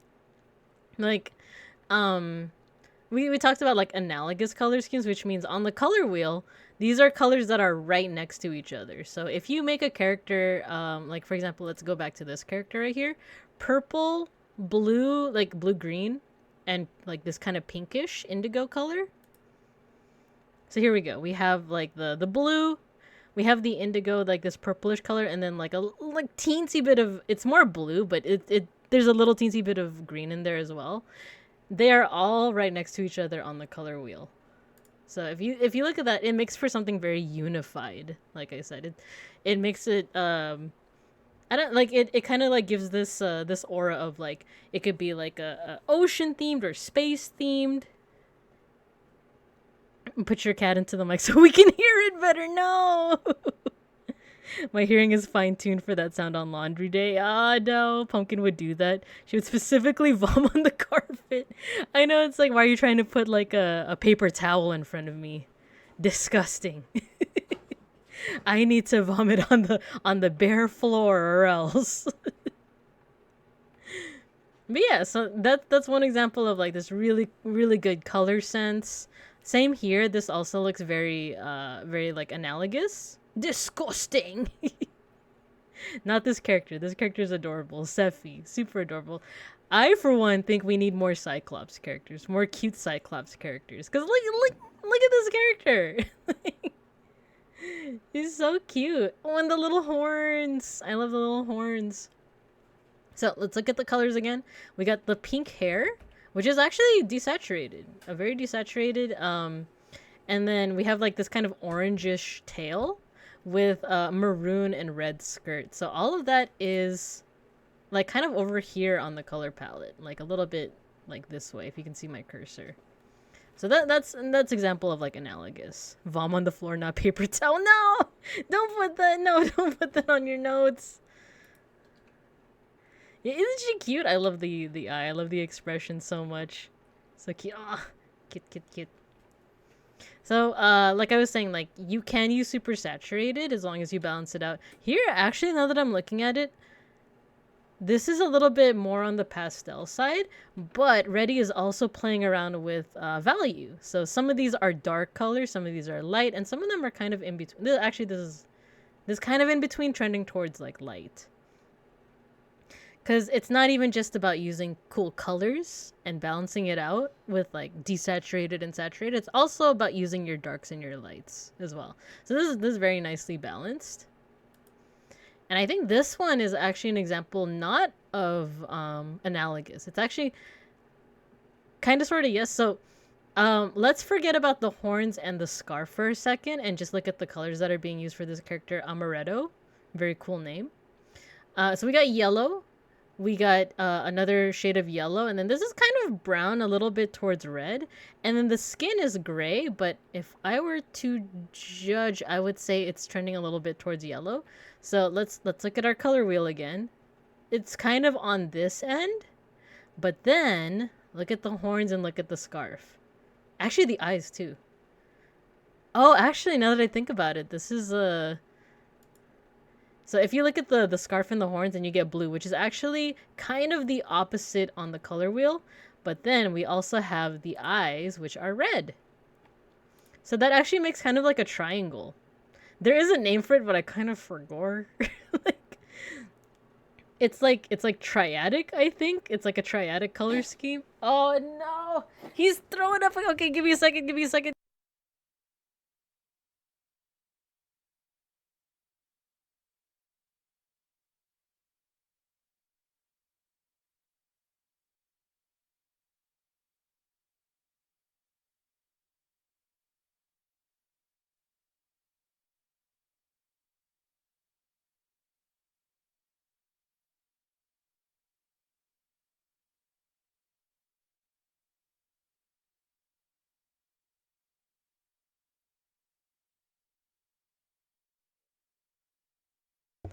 Ah, another false alarm. It's another false alarm. I put the paper towel right in front of it, right in front of him, and he looks so mad. He's so mad right now. Okay, I'm going to look up triadic. Then we can all learn together. Yeah. Okay, so triadic is basically like it's on like three opposite parts of the color wheel. So, for example, if we take like the yellows here and you look at the direct opposite, it'd be purple. But then you kind of like split that. You split it apart, so now it's more of like it's yellow, blue, and red, which are, by the way, primary colors. So if you look back at Amaretto's design, it's actually very very very yellow, but the blue and the red are kind of accents to it. Oh my god, I forgot. There was a tweet that talked about like, can I find it again? I think I put it in art assist in my Discord server. Because it's like if you do choose to do something like this where you have like three different colors, there's actually certain ratios that you might want to use so that it's not too overwhelming. And now I can't find it. Here we go. Okay, I found it. It's in Spanish, but like you can kind of get the point of it. Where you have like one color that's like your main color, and then you have like a secondary color, and then you have your accent colors. At least like with my rudimentary knowledge of Spanish, that's what I'm assuming this translates to. So it's a 60-30-10 split. So if we go back to Amaretto here, it seems like the 60% is more on the side of yellow. And then that 30% is the horns and the scarf, and then you have like that little 10%, which is the eyes. This style gives me great nostalgia. Yeah, I love it, right? Very, very cute. But there's also room for like someone said, like made in abyss, right? Like there's some room for some mystery, among other things. And Cielo, you said, yeah, that's what it says. Thank you. Yeah. Principal, secundario, acento. So yeah. Also, hello, Owen. Hello. But yeah, if you want to use more than one color, try thinking about that 60-30 split. To be honest, when I was creating Amaretto, I wanted her to look cool so I can draw her in many outfits. Very nice. I think you did a good job. I think that's another thing too, is like seeing personality traits within each of these characters. Having the different emotes, right, definitely helps. But also there are certain things that kind of give off the vibe. Like, for example, using these big round glasses as opposed to like square glasses. That, as that might have been like a very intentional effect of like you wanted to give her this effect of like being cool with the glasses, but also, you chose like a rounded shape rather than like something with corners. Oh no, my voice. Whereas like feel free to correct me if I'm wrong, but she gives off kind of like a cool vibe, like almost like a too cool for school vibe. She has the hands in the pockets, Let's see. I think that also goes with the color too. And this one, like the Cyclops character is very like kind of cutesy, a little moe, but then you also have this expression which kind of gives off the like a little bit of a soon vibe, right? Just a little bit. But feel free to correct me if I'm wrong. You could be like, that's totally not like what that is. Amaretto sour. I was also thinking about amaretto sour. Congrats on getting your HoloLive ticket. Did this artist make their own VN? Yeah, we can ask. These character sheets look like they made a game. Yeah. Oh, and thank you for shouting them out. Yeah, this is Reddy's Lab Art, who is in the chat right now. So let's take all of this. Yeah, that's correct. Redo is the kudere, Larry is the cool dumbass, and Sephi is the cute one. Aww. Hello, Wintermorn. Hello. I've tabbed back into the Reddy part. Nice. I'm assuming you're Reddy's friend. Yeah, the art is really, really awesome. Really great color sense. Really great. Oh, you might hear Schnackery now. He's like, if you don't pay attention to me, I'm gonna throw up. So, let's go back to the illustrations that I had shown when we initially introduced Reddy's art. For everyone who hasn't yet, we have a 1 point daily sniff a sticker redeem. We do. Feel free to check out my redeems. Snackery. Snackery's just like standing there menacingly.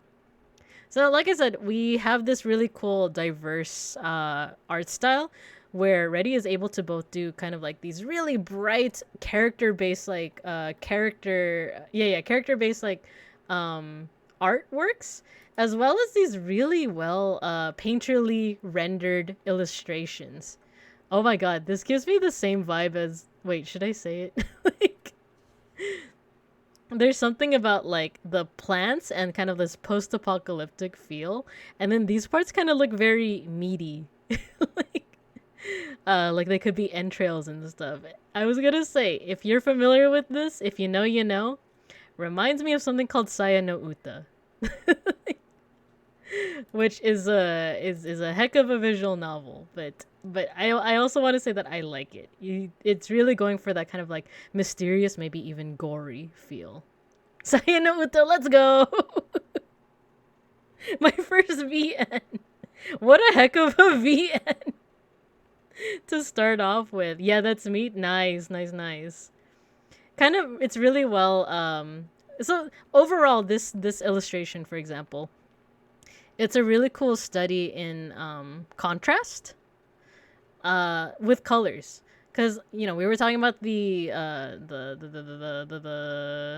color wheel. I can't words now. The opposite of red on the color wheel is green. So it's like two colors that are very interesting to mix together, but I think you did a really good job of it, because overall this whole thing is very red. But if you look at certain parts, there's like these plant forms. Wait, sorry. Schneckery, what's up? You know what? I think Schneckery wants out. I'll be right back.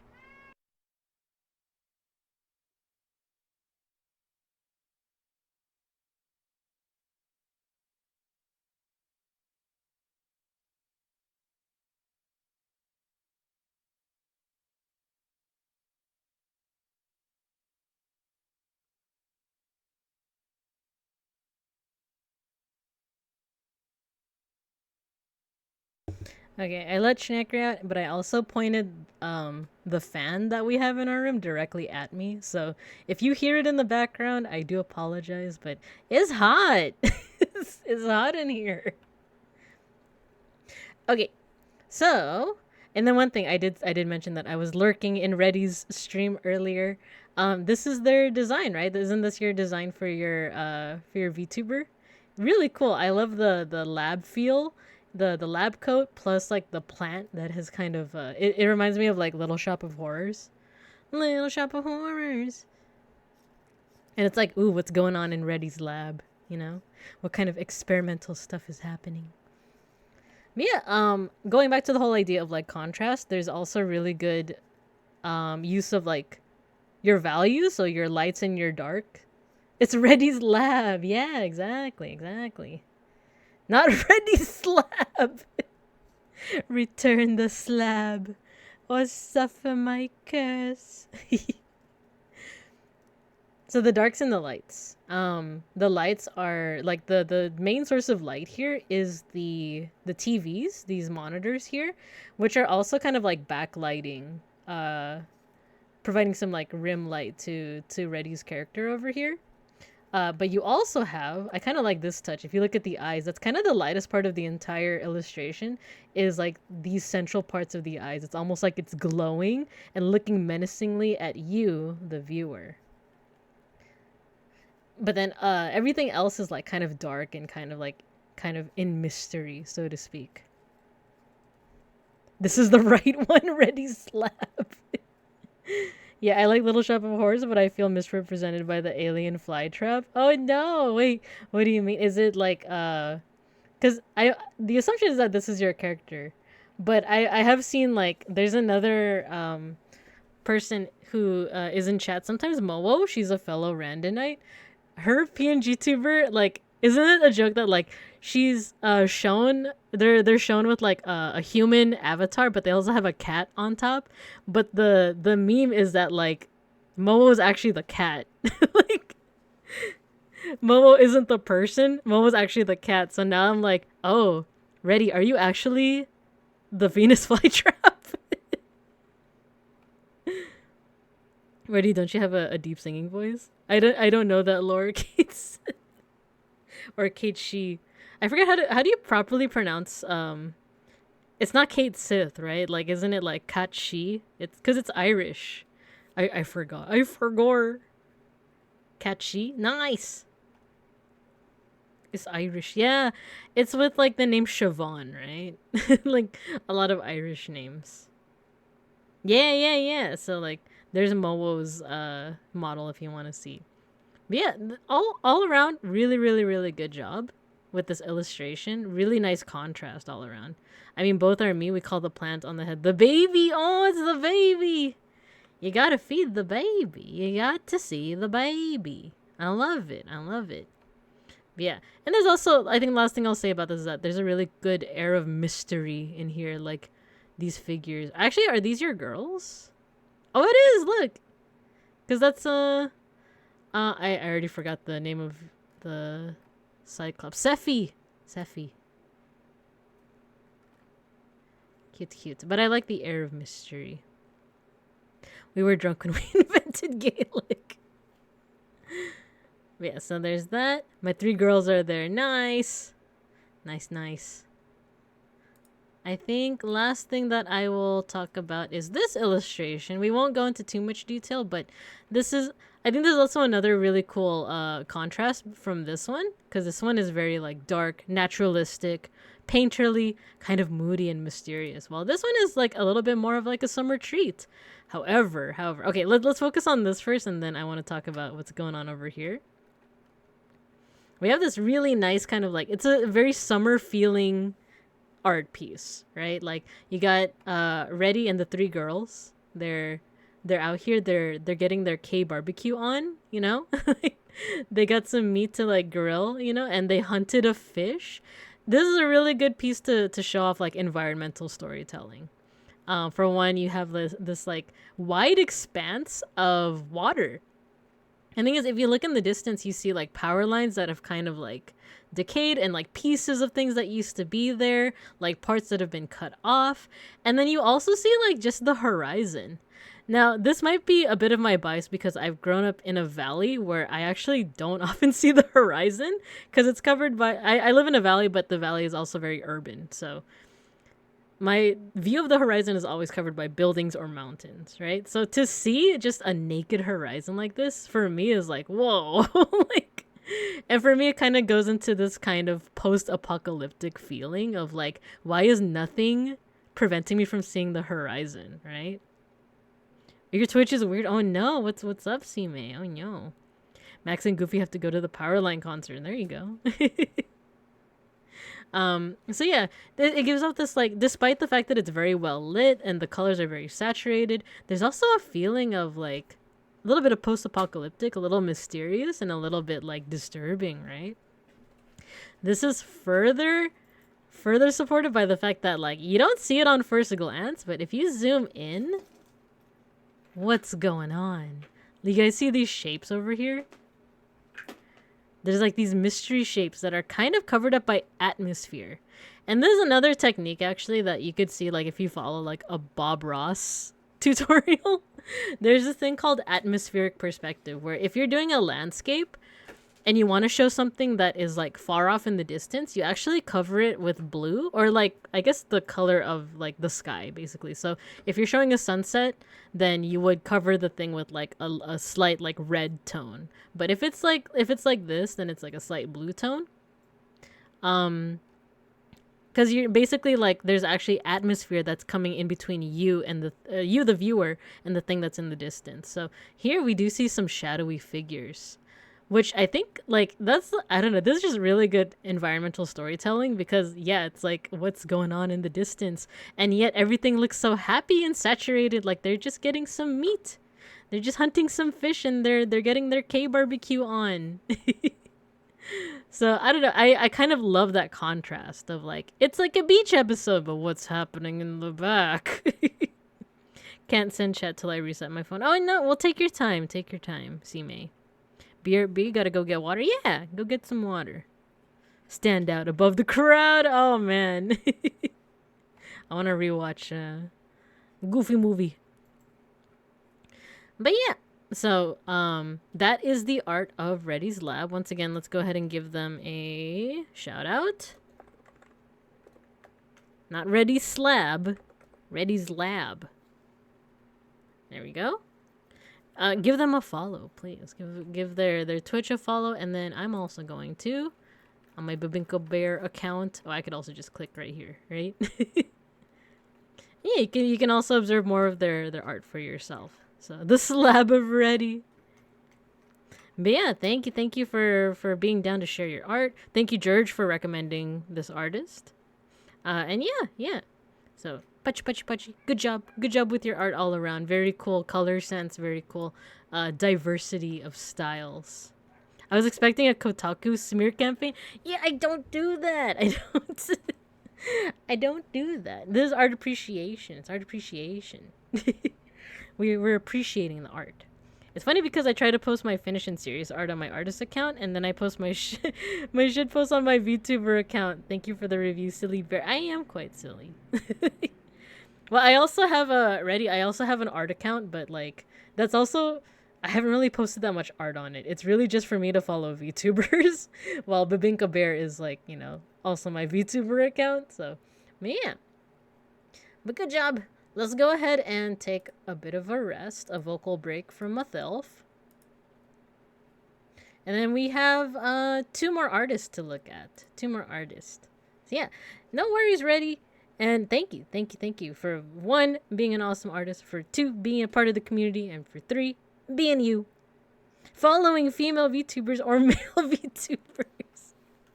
Well, guess what? I follow Hollow Stars, but also recently I follow Elizabeth. What's her full name again? I follow Herb. Elizabeth Rose Bloodfire? Blood Flame? Yes, Blood Flame. Because I just call her Lizzie. So I'm just like, what's her actual name again?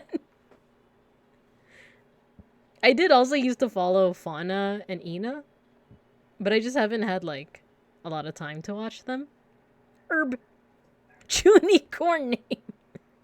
It's true. If I were to ever change my name, it would probably be something that Chuny. Hi Kurikata. Hello. Welcome. Herbs and spices. Automaton supremacy. Oh yeah, Cecilia, right? Okay, let me rest my voice a teensy bit. I don't know if how long have I been streaming? We can forego the ad for now, but I am gonna take a little bit of a break just to rest my voice, and then we'll return with Sprouts, and then Mossy. These are the last 2 for today. Oh no. Okay, resting my voice. Oh wait, you know what? I'm gonna put this in the chat. Check out their art for yourself while I go on break. BRB.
Okay, I'm back.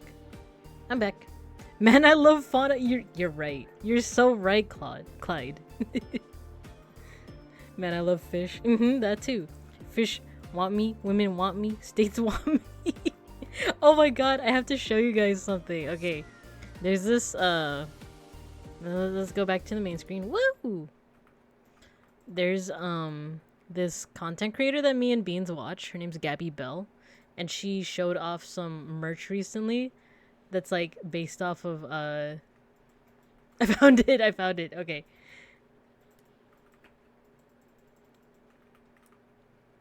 The fishing cap. They made it! It's in the real world. Are you guys ready? Okay, let any fish who meets my gaze learn the true meaning of fear. For I am the harbinger of death, the bane of creatures subaqueous. My rod is true and unwavering as I cast into the aquatic abyss. A man scorned by this uncaring earth finds solace in the sea. My only friend, the worm upon my hook, wriggling, writhing, struggling to surmount the mortal pointlessness that permeates this barren world. I am alone, I am empty, and yet I fish. Fish fear. Oh my, look at it. Oh my god. And the thing is, like, in Gabby Bell's video, she's like wearing it, and it's kind of hilarious. If you guys are so inclined, I'm gonna put it in the chat. There you go. If you guys want this. They also are pretty cool. Not me like shilling this person, but they have kind of cute like t-shirt designs too. One of them has a bear. There you go. Come back with a warrant. A little gun. Okay, that's enough of the shilling. It's enough of that. Bearcore, it is. Okay. So this next, I'm putting this in the random recommended channel. Please do. You have to disclose any sponsored ad. No! It was an accident. I just wanted to show you guys the funny hat. No! Okay, so this next artist is Sprouts. And I think what you had, who recommended, was this Toge? Toge was the one who recommended this one. Let me check. Art appreciation.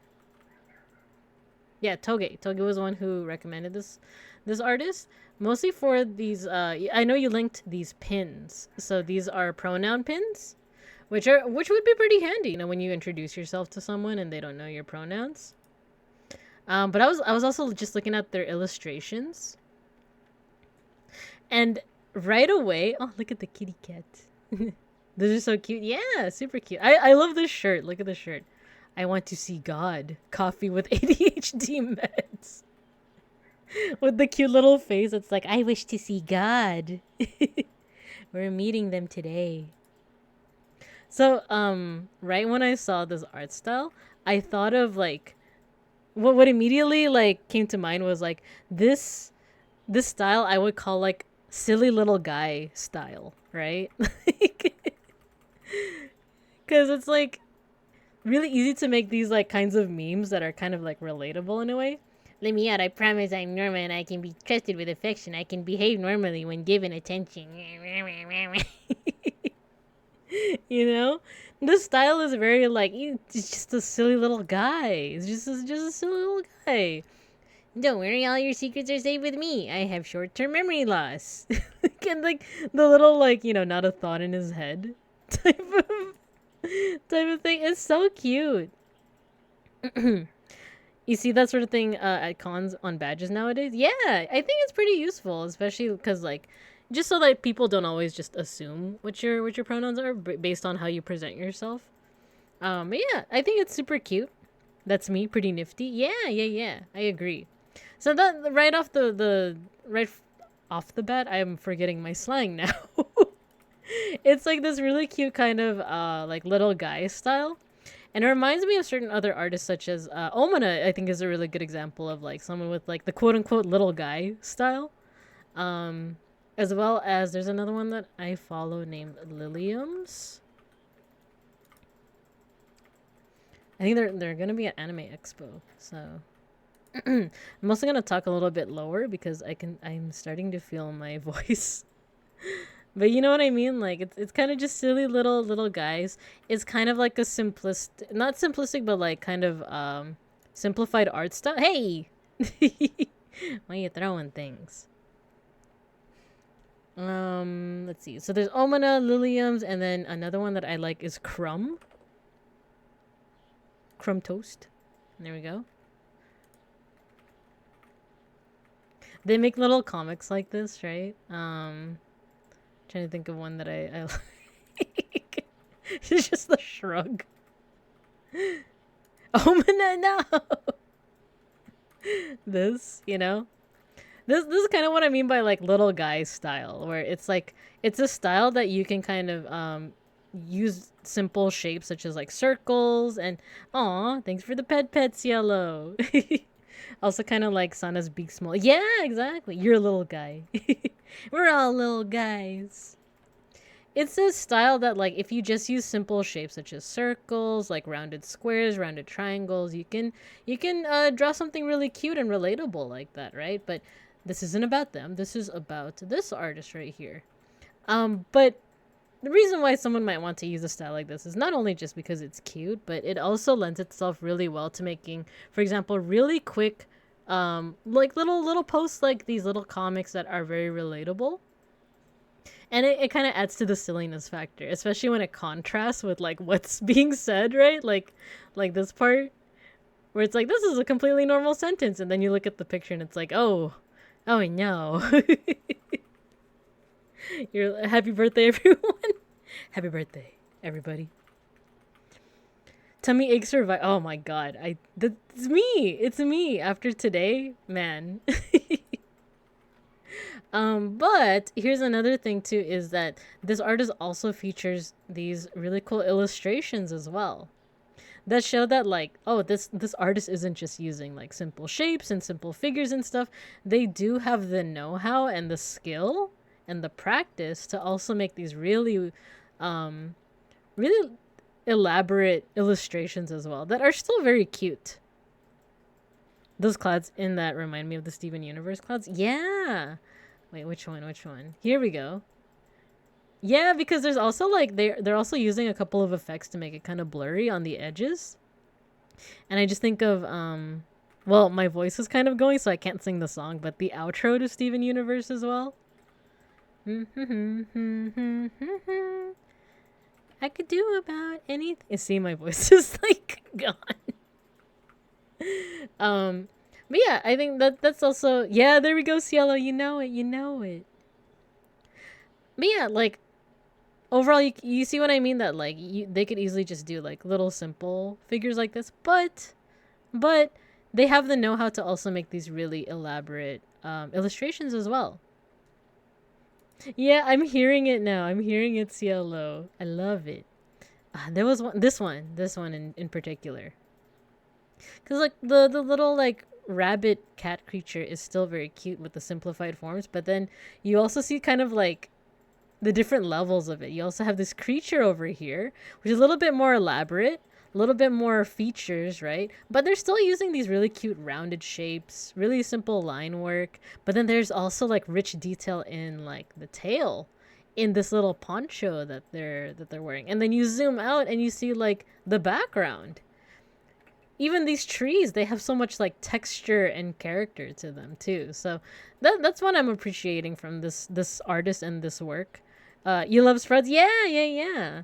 Is that like you could tell that like the simplified art form isn't like some kind of cop out, right? It's like it's just a really easy way to like communicate certain ideas. And then what else did I write here? Oh, like this kind of stuff can also add into like really quick workflows. And I'll also say like this also rings true for like Omana as well and other artists.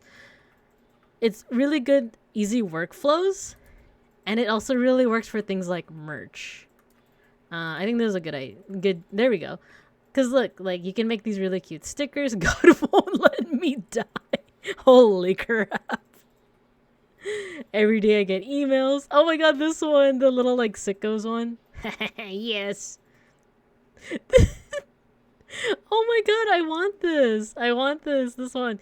Please give a bee a break. I work very hard. I'm trying my best. I'm so tired all of the G damn time. Wait, I should say it like this.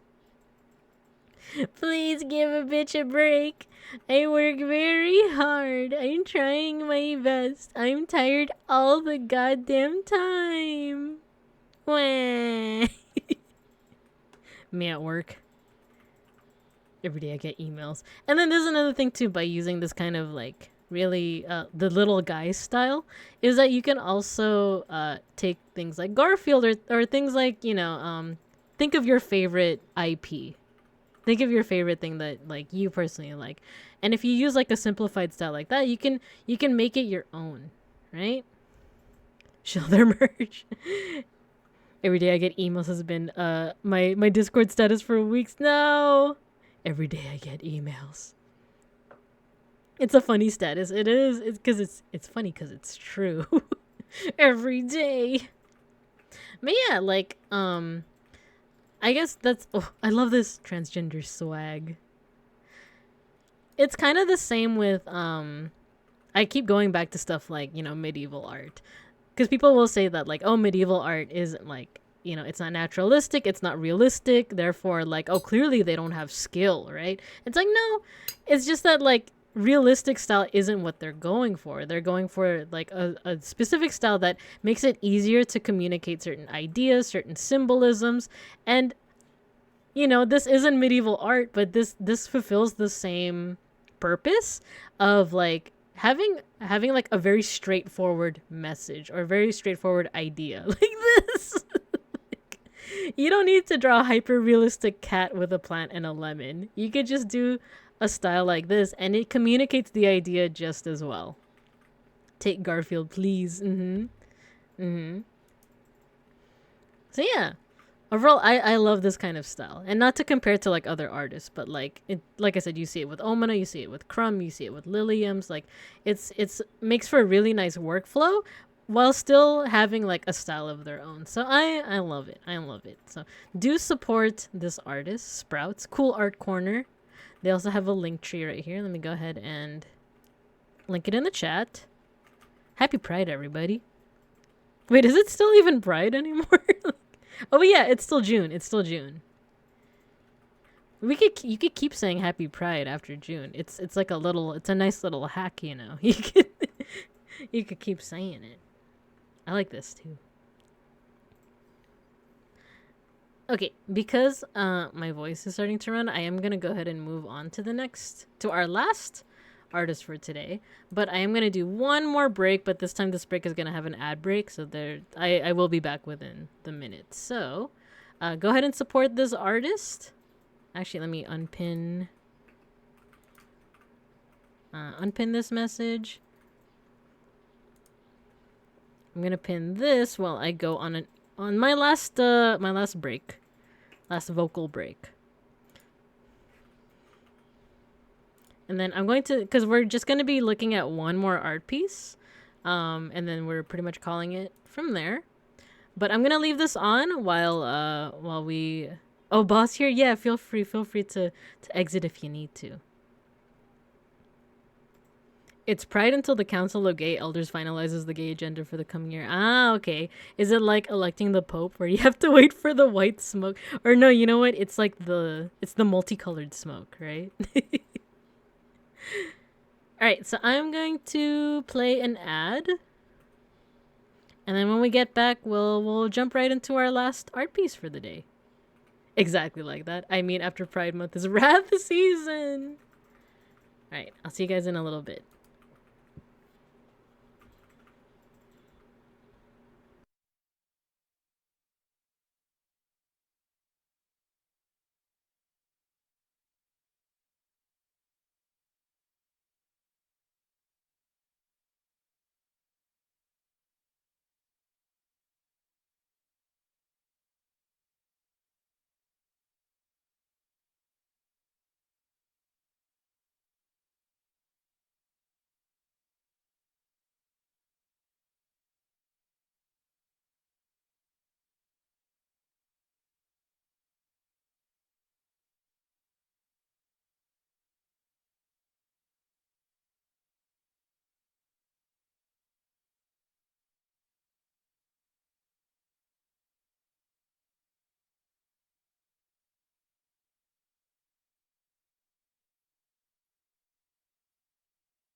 Okay, I think we're back, right?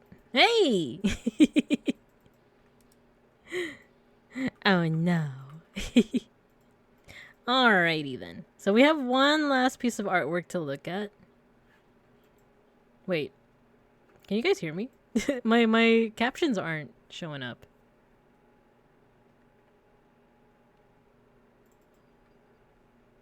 Hello, hello?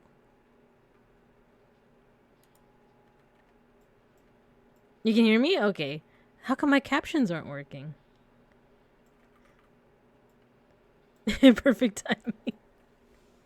My captions are not working. I need them, I need them. My captions are how I know whether or not I'm muted or not.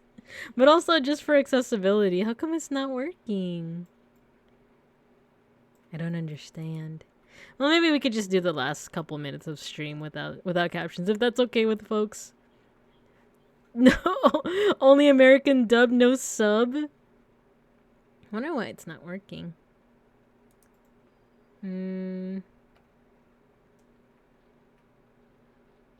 Well, not captions first when it's muted or not. I'm not muted though. Oh well. Well, we'll just keep it going. Oh wait, there we go. There we go. It's working again. Closed captions, they'll open captions at 9 a.m. EST. They're open. They're open again. They're open again. All right. So our last artist for today is Mossy, also known as Necromoss, and this was recommended by Sime. Yes, yes. So I'm gonna put the link in the chat if you guys also want to observe it at your own time. Necromoss. Oh, you love them? Nice, nice, nice. Yeah, check out their artwork. We're only gonna be looking at this piece for now. It's a really cool piece though, so let's go ahead and do a little bit of a zoom in. Necromoss is your oomph? Nice. Their D&D art is great. Awesome, awesome. So they have really cool character designs too. Like, just look at this character because at first glance is like, oh, it's like a regular human person, right? But then you see the sharp ear, you see the claw, you see the clawed foot. Also, I commissioned her to draw Randon. Oh, nice, nice, nice. This art piece is very cool, very strong, and like as opposed to what we've been seeing before, where we see a little bit more like cell shaded stuff and like kind of simpler styles. This is a little bit more rendered and it's a little bit more painterly, and this piece in general just has really good composition. So one thing that I want to encourage you all to do right now, especially while I rest my voice a little bit more, is I want you to just go ahead and take a look at this painting, and kind of like what we do with our usual like art analysis is I want you to just look at it for like 30 seconds or so, but here's the prompt. Look at the lines. Look at the lines and think about whether they are straight lines, are they vertical, are they horizontal, are they curvy and soft, or are they jagged, So look at the lines and then look at how the lines lead your eye throughout the painting, the composition. So for the next 30 seconds or so, go ahead and do that. I'm going to go ahead and review the notes that I wrote. But feel free to also put in the chat, like, anything that you notice as well. I know I should have done that from the beginning, but, like, if you guys also have, any kind of observations you see from any piece of work that we're looking at, feel free to also put it in the chat, because I like because you guys might notice things that I don't notice. And I kind of like seeing everyone's kind of perspective on it. So go ahead for the next 30 seconds or so while I review my notes.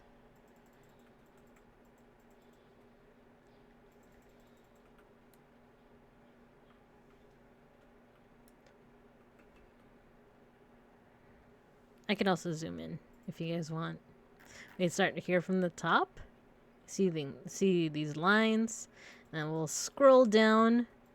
See how the lines kind of lead into here, and then into the rest of the piece. Necromoss's OC is just so cool. Yeah, I agree. So let's zoom out a little bit. immediately what I notice is the use of like these vertical lines, right? And how they kind of like go into this canvas thing over here. Lines are converging in the same way they would usually go on into the horizon, but vertically instead. Ah, I love it. I love it. Yeah. There's a lot of like verticality, if that's the right word. There's a lot of verticality. There's the vertical lines, and then even the canvas itself is very long. It's not wide, it's long. And here we're seeing like a figure. He has or sorry, I'm just assuming it's very like, it looks masculine to me, but they could also be non.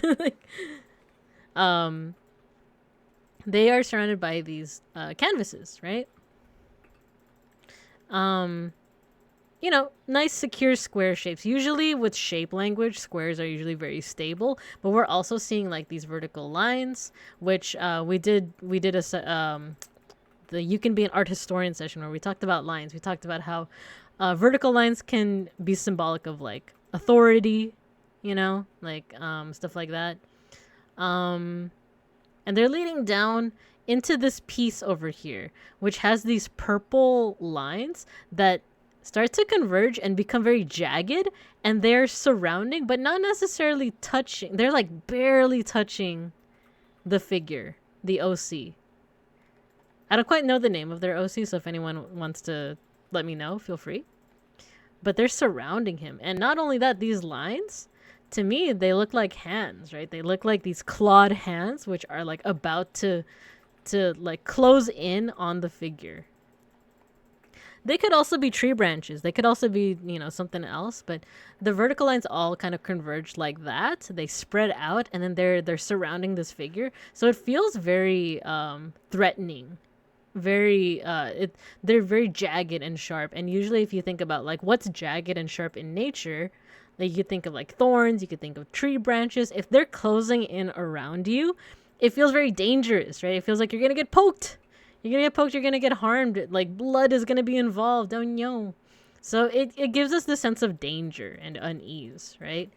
And something that kind of contributes to that is also, look here, there's a diagonal line. It's making like a reverse V shape.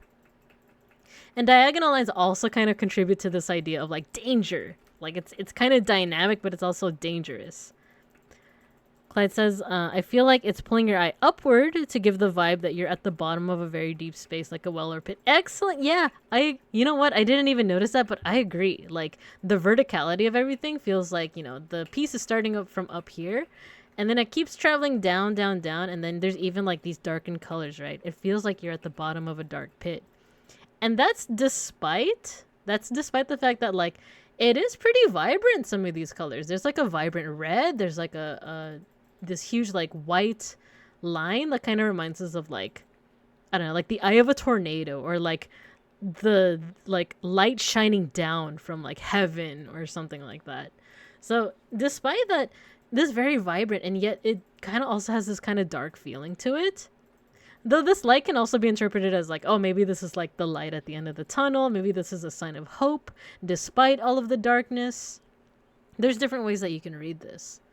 Another thing, if we keep on going on with like shape language, usually round shapes like these or this, they're curvier and they're a little more friend shaped, right? They're a little bit more comforting.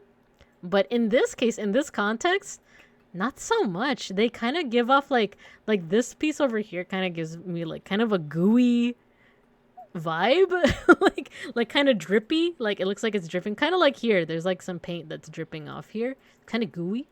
And then here, this eye, right? There's a little bit of sharpness to the eye as well, because like what kind of looks like an eye, it's actually pretty soft. But if you look at what could be like eyeliner and or like shading of the eye, it's sharp. So it almost looks like an eye observing this person.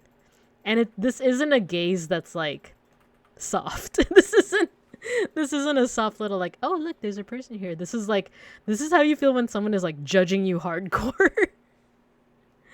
Oh, I realize you can't see my cursor this entire time. There we go. This eye right here. I was also highlighting these like circular shapes over here. These are the ones that kind of feel kind of gooey. They feel kind of like drippy and gooey to me. So all of this has this energy of like kind of being unnerving in a way, that this person's being watched, they're being surrounded by sharp things, and they're kind of at the bottom, kind of like what Clyde said, of like this well or this pit. But despite that, like I said, there's like this huge column of light that could be something hopeful. And then if you look at near like the head, near the center of the figure, it's a bit more well lit as well. It's almost like this is lighting up this part of the figure, even though the light source could be, or actually, that's interesting. I didn't even notice that. If you think of the light source, it looks like it would be overhead, right? Because you have light here, but we don't really see a light source up here. So it's almost implying that this is the light source, even though like, oh, that's just a painting, right? So it's a really neat trick. It's a really cool like thing to think about. It could also be that the light source is just not seen, right? And it's not bouncing off the walls. It's just going directly on the figure. That's also a possibility. But regardless, it's just really interesting how they're playing with that. Let me see. Last thing that I will say about this piece is what I really like when we were talking about Reddy's lab, the unified color scheme. Go ahead, take a look at this art piece. How many colors do you guys see? Do y'all see? And then is there that 60-30-10 split is another question. Because right away, I'm seeing a color split. I'm seeing a lot of reds. So there's red here. There's red in the hair. There's red here. There's red here. There's even like these lines are red. But there's also a little bit of purple. Of purple. You see like purple here. The hands, the jagged hands are purple. Purple here. So this feels... If I were to say if this is a 60-30 split, it feels a bit more even, actually. It feels more like a... I want to say like 40-40-20, I guess, like... I also can't math really well. I'll say a 40-40 split. Like, it feels like purple and red are kind of the 40-40, but then you also see the white.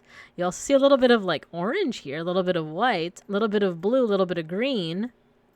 But overall, it's very purple, very red. So very, not a lot of colors are being used, but it makes it very unified. So it kind of brings the piece together, and it kind of draws your eye towards this huge column of light here. So, you know, take with that as you will. What do you mean an ad is about to start? I already played an ad. But yeah, is there anything else that you guys are noticing? Because that's pretty much overall, this is a really, really solid piece. There's a lot of symbolism. There's this artist is really skilled with their composition and their line work, as in like using lines to kind of lead our eye. But yeah, overall, great job. I'm gonna link this person here in the chat, and I think we might call it soon, because as you can tell from my voice, I'm tired. And I have tarot tomorrow. I have tarot cards tomorrow, so I gotta save up my voice for tomorrow too. But overall, really good stuff. We looked at a lot of really cool artists. Oh no, Binka. Is Eepin time? Drink some tea. Yeah, I will drink some tea. I'm gonna save my voice. But I always appreciate when you guys come out and appreciate this art with me. So thank you, everyone. And I also appreciate the recommendations. If you guys ever want to recommend art to me, you can either do it through Twitter whenever I post about art appreciation, or you can do it through the Discord. I do have a channel entirely dedicated to art appreciation. So there's the link in case any folks need it. But I think let's go ahead and cut right through. The center painting also reminds me of some of the game art in Dragon Age. Cool, there you go. So we're also making our own personal connections with the artwork, which is always a great thing. So yeah, wonderful art that we looked at today. Let's go ahead and go right to the mosh pit. You guys ready to mosh? And then I'm gonna look at who we can raid into today. I've been listening to Kaibutsu a lot. So we have a metal version of it. Fun stream. Take care. Thank you, Clyde. Thank you. All right. If you guys have never done the mosh pit before, go ahead and pick an emote and spam it. I also have a command for mosh pit where your little avatars are going to fight each other. But Thank you for art appreciate. Yeah, of course. But yeah, you can't do anything to like win the mosh pit. It's kind of RNG, but but once you hear the music, go ahead and start moshing, and then we'll raid. But thank you, everybody. Thank you, thank you.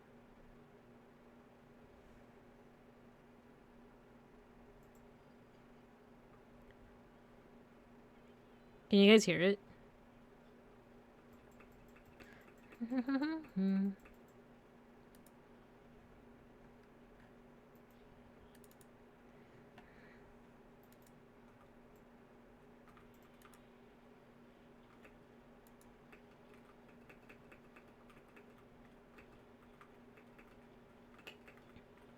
I'm assuming you guys can hear it. So.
Nice, I just noticed that Matthew got the mosh pit. This cover is so banger.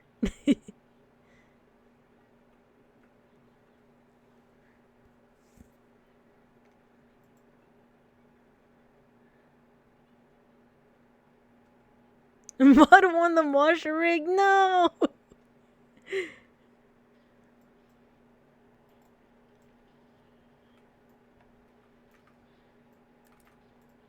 Nice, good job everyone. Good job as always, and thank you. Like I said, I always appreciate you guys. I'm glad that I can yap about something that I really love. And you guys are down to hear it. So, yeah. Alright, we're gonna go ahead and raid into Milky. She is playing... I have no idea. She's playing something. She's playing something. So we're gonna go ahead and raid into Milky. I'll see you guys tomorrow. Tarot is gonna be 11 a.m. PST. But I'll also post a reminder on Twitter. So, yeah. Let's go ahead and start that raid. Have a good morning, afternoon, and evening. And as always, I'll see you when I see you. Bye-bye. Oh, and bye, Clyde. Yeah, go ahead. Get some rest. Get some rest. Alright. Bye, guys. Wait, it's blocking the raid button. I can't. Okay, we're raiding.